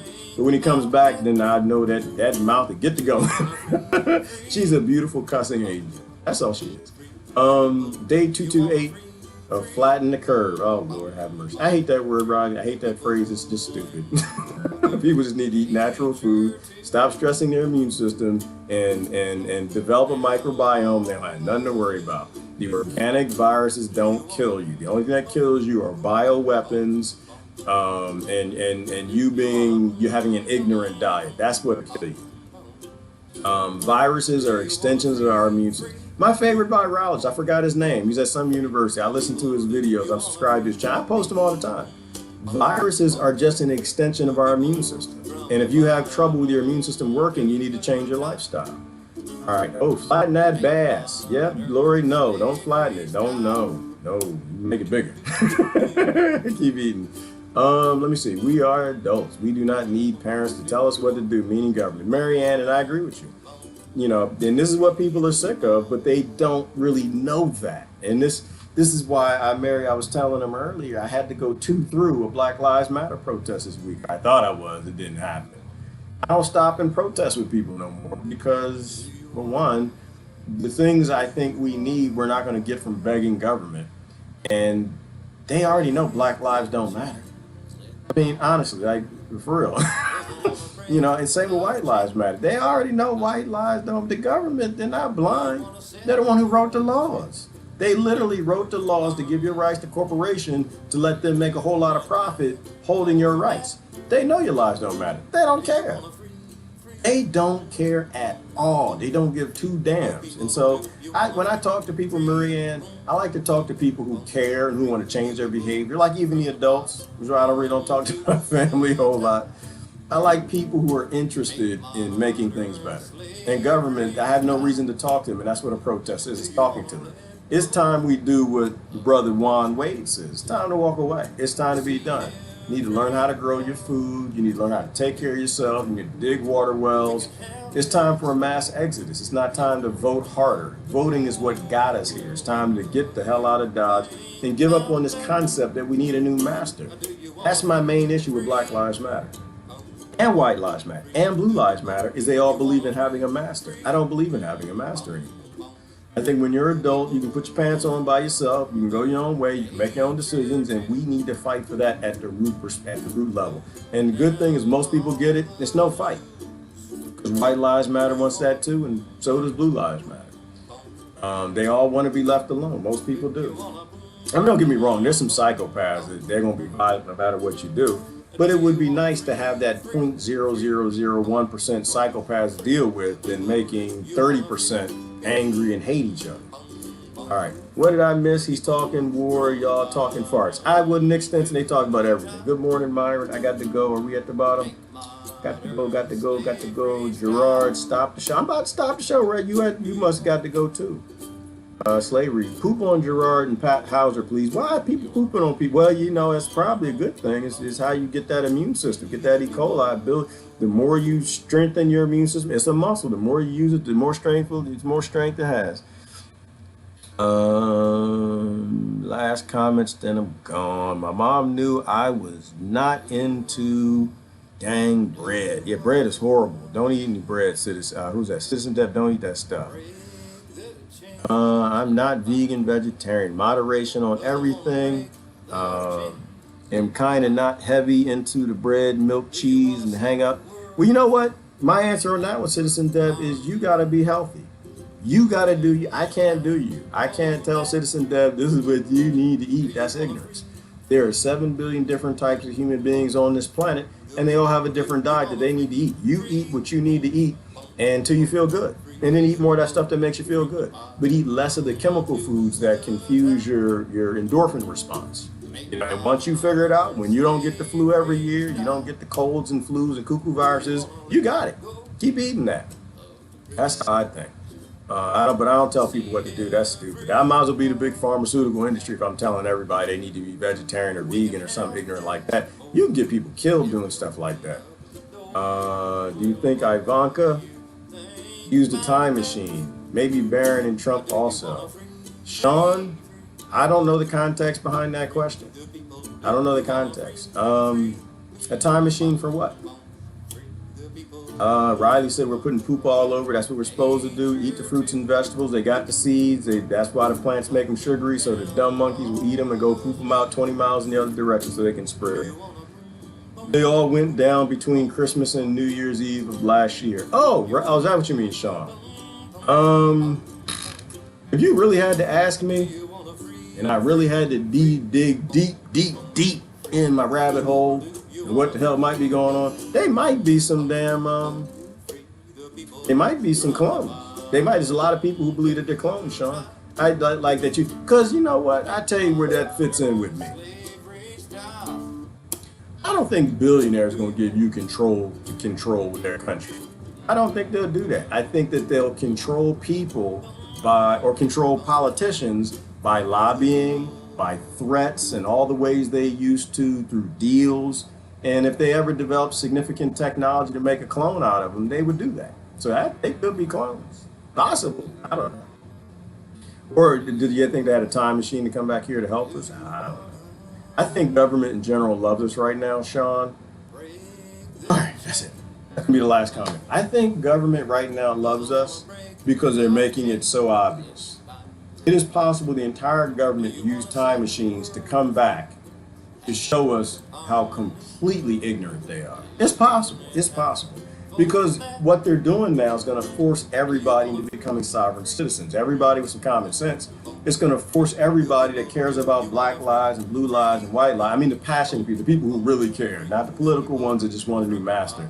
It's going to force them to step away from the system. Right? Like right now, it's full bore, full spectrum, total ignorance. Nobody in their right mind thinks that what's happening is what's on TV. I mean, even from like all the different narratives. So it's possible that they came back here to just make it very obvious nobody should be supporting a system that is literally making its people sick and profiting from them being sick and dying. So it could be. I don't know. Q is crawling out her butt. Is that? Uh-oh. But y'all talking about Q? Q interpretation, Tesla looking glass, and the time machine might be real. I'd almost guarantee you, Sean, the time machines are real. Everything we conceive, we achieve. So in the future, I guarantee we made a time machine, and I guarantee they're coming back. Are they the aliens? Or are they just us from the future? I have no idea. Do I think Q came back in a time machine? I would probably say no. I'm not big. I think Q got some things right. I think in general, there are no secrets online. They all know who Q is. Nobody's fighting a deep state that they're not letting them fight. By definition, I'm controlled opposition. Everybody is too. There's no secrets, and everything I know, they allow me to know. It's in the public domain. And deep state, whatever that is, controls all that. See, I'm not much for a Q anything. I think everybody's got their piece and role to play. And I think if you can convince adults that there are heroes and villains, right? That Trump is a villain, or Trump is a hero, or Q is a villain, somebody's secret, then most people won't stand up and do what they're supposed to do. I'll say this, because I don't know. Q could be something amazing. I have too much concern for the future of the human race. I have too much concern to what's happening to children to allow my wish that somebody else is doing the work for me is doing. See what I'm saying? I think kids are too important. I think kids are too important to trust Donald Trump. I think kids are too important to trust Job and Biden. I think kids are too important to trust a system that literally hasn't done much other than abuse them since I've been here. I don't believe in the system. So I'm not a Q person. Not that I don't think Q is real, but because I wouldn't put the future of children in anybody's hands. I think they're too important. Anyway, how do you go on this, Gerard? This is what we need to see more of. We see more of that, but the thing that caused that to happen, never happening. Kids need to be happy, and ain't gonna be no damn happy kids on this planet anywhere as long as you keep corporations in charge. As long as you keep corporations in charge, children are just meat to the slaughter. The planet was turned into a kill box, if you know what that is. And I think that's a bad idea. Anyways, get it going. Y'all have a great day. I'm out. Bye-bye. Free the people. Protect the children.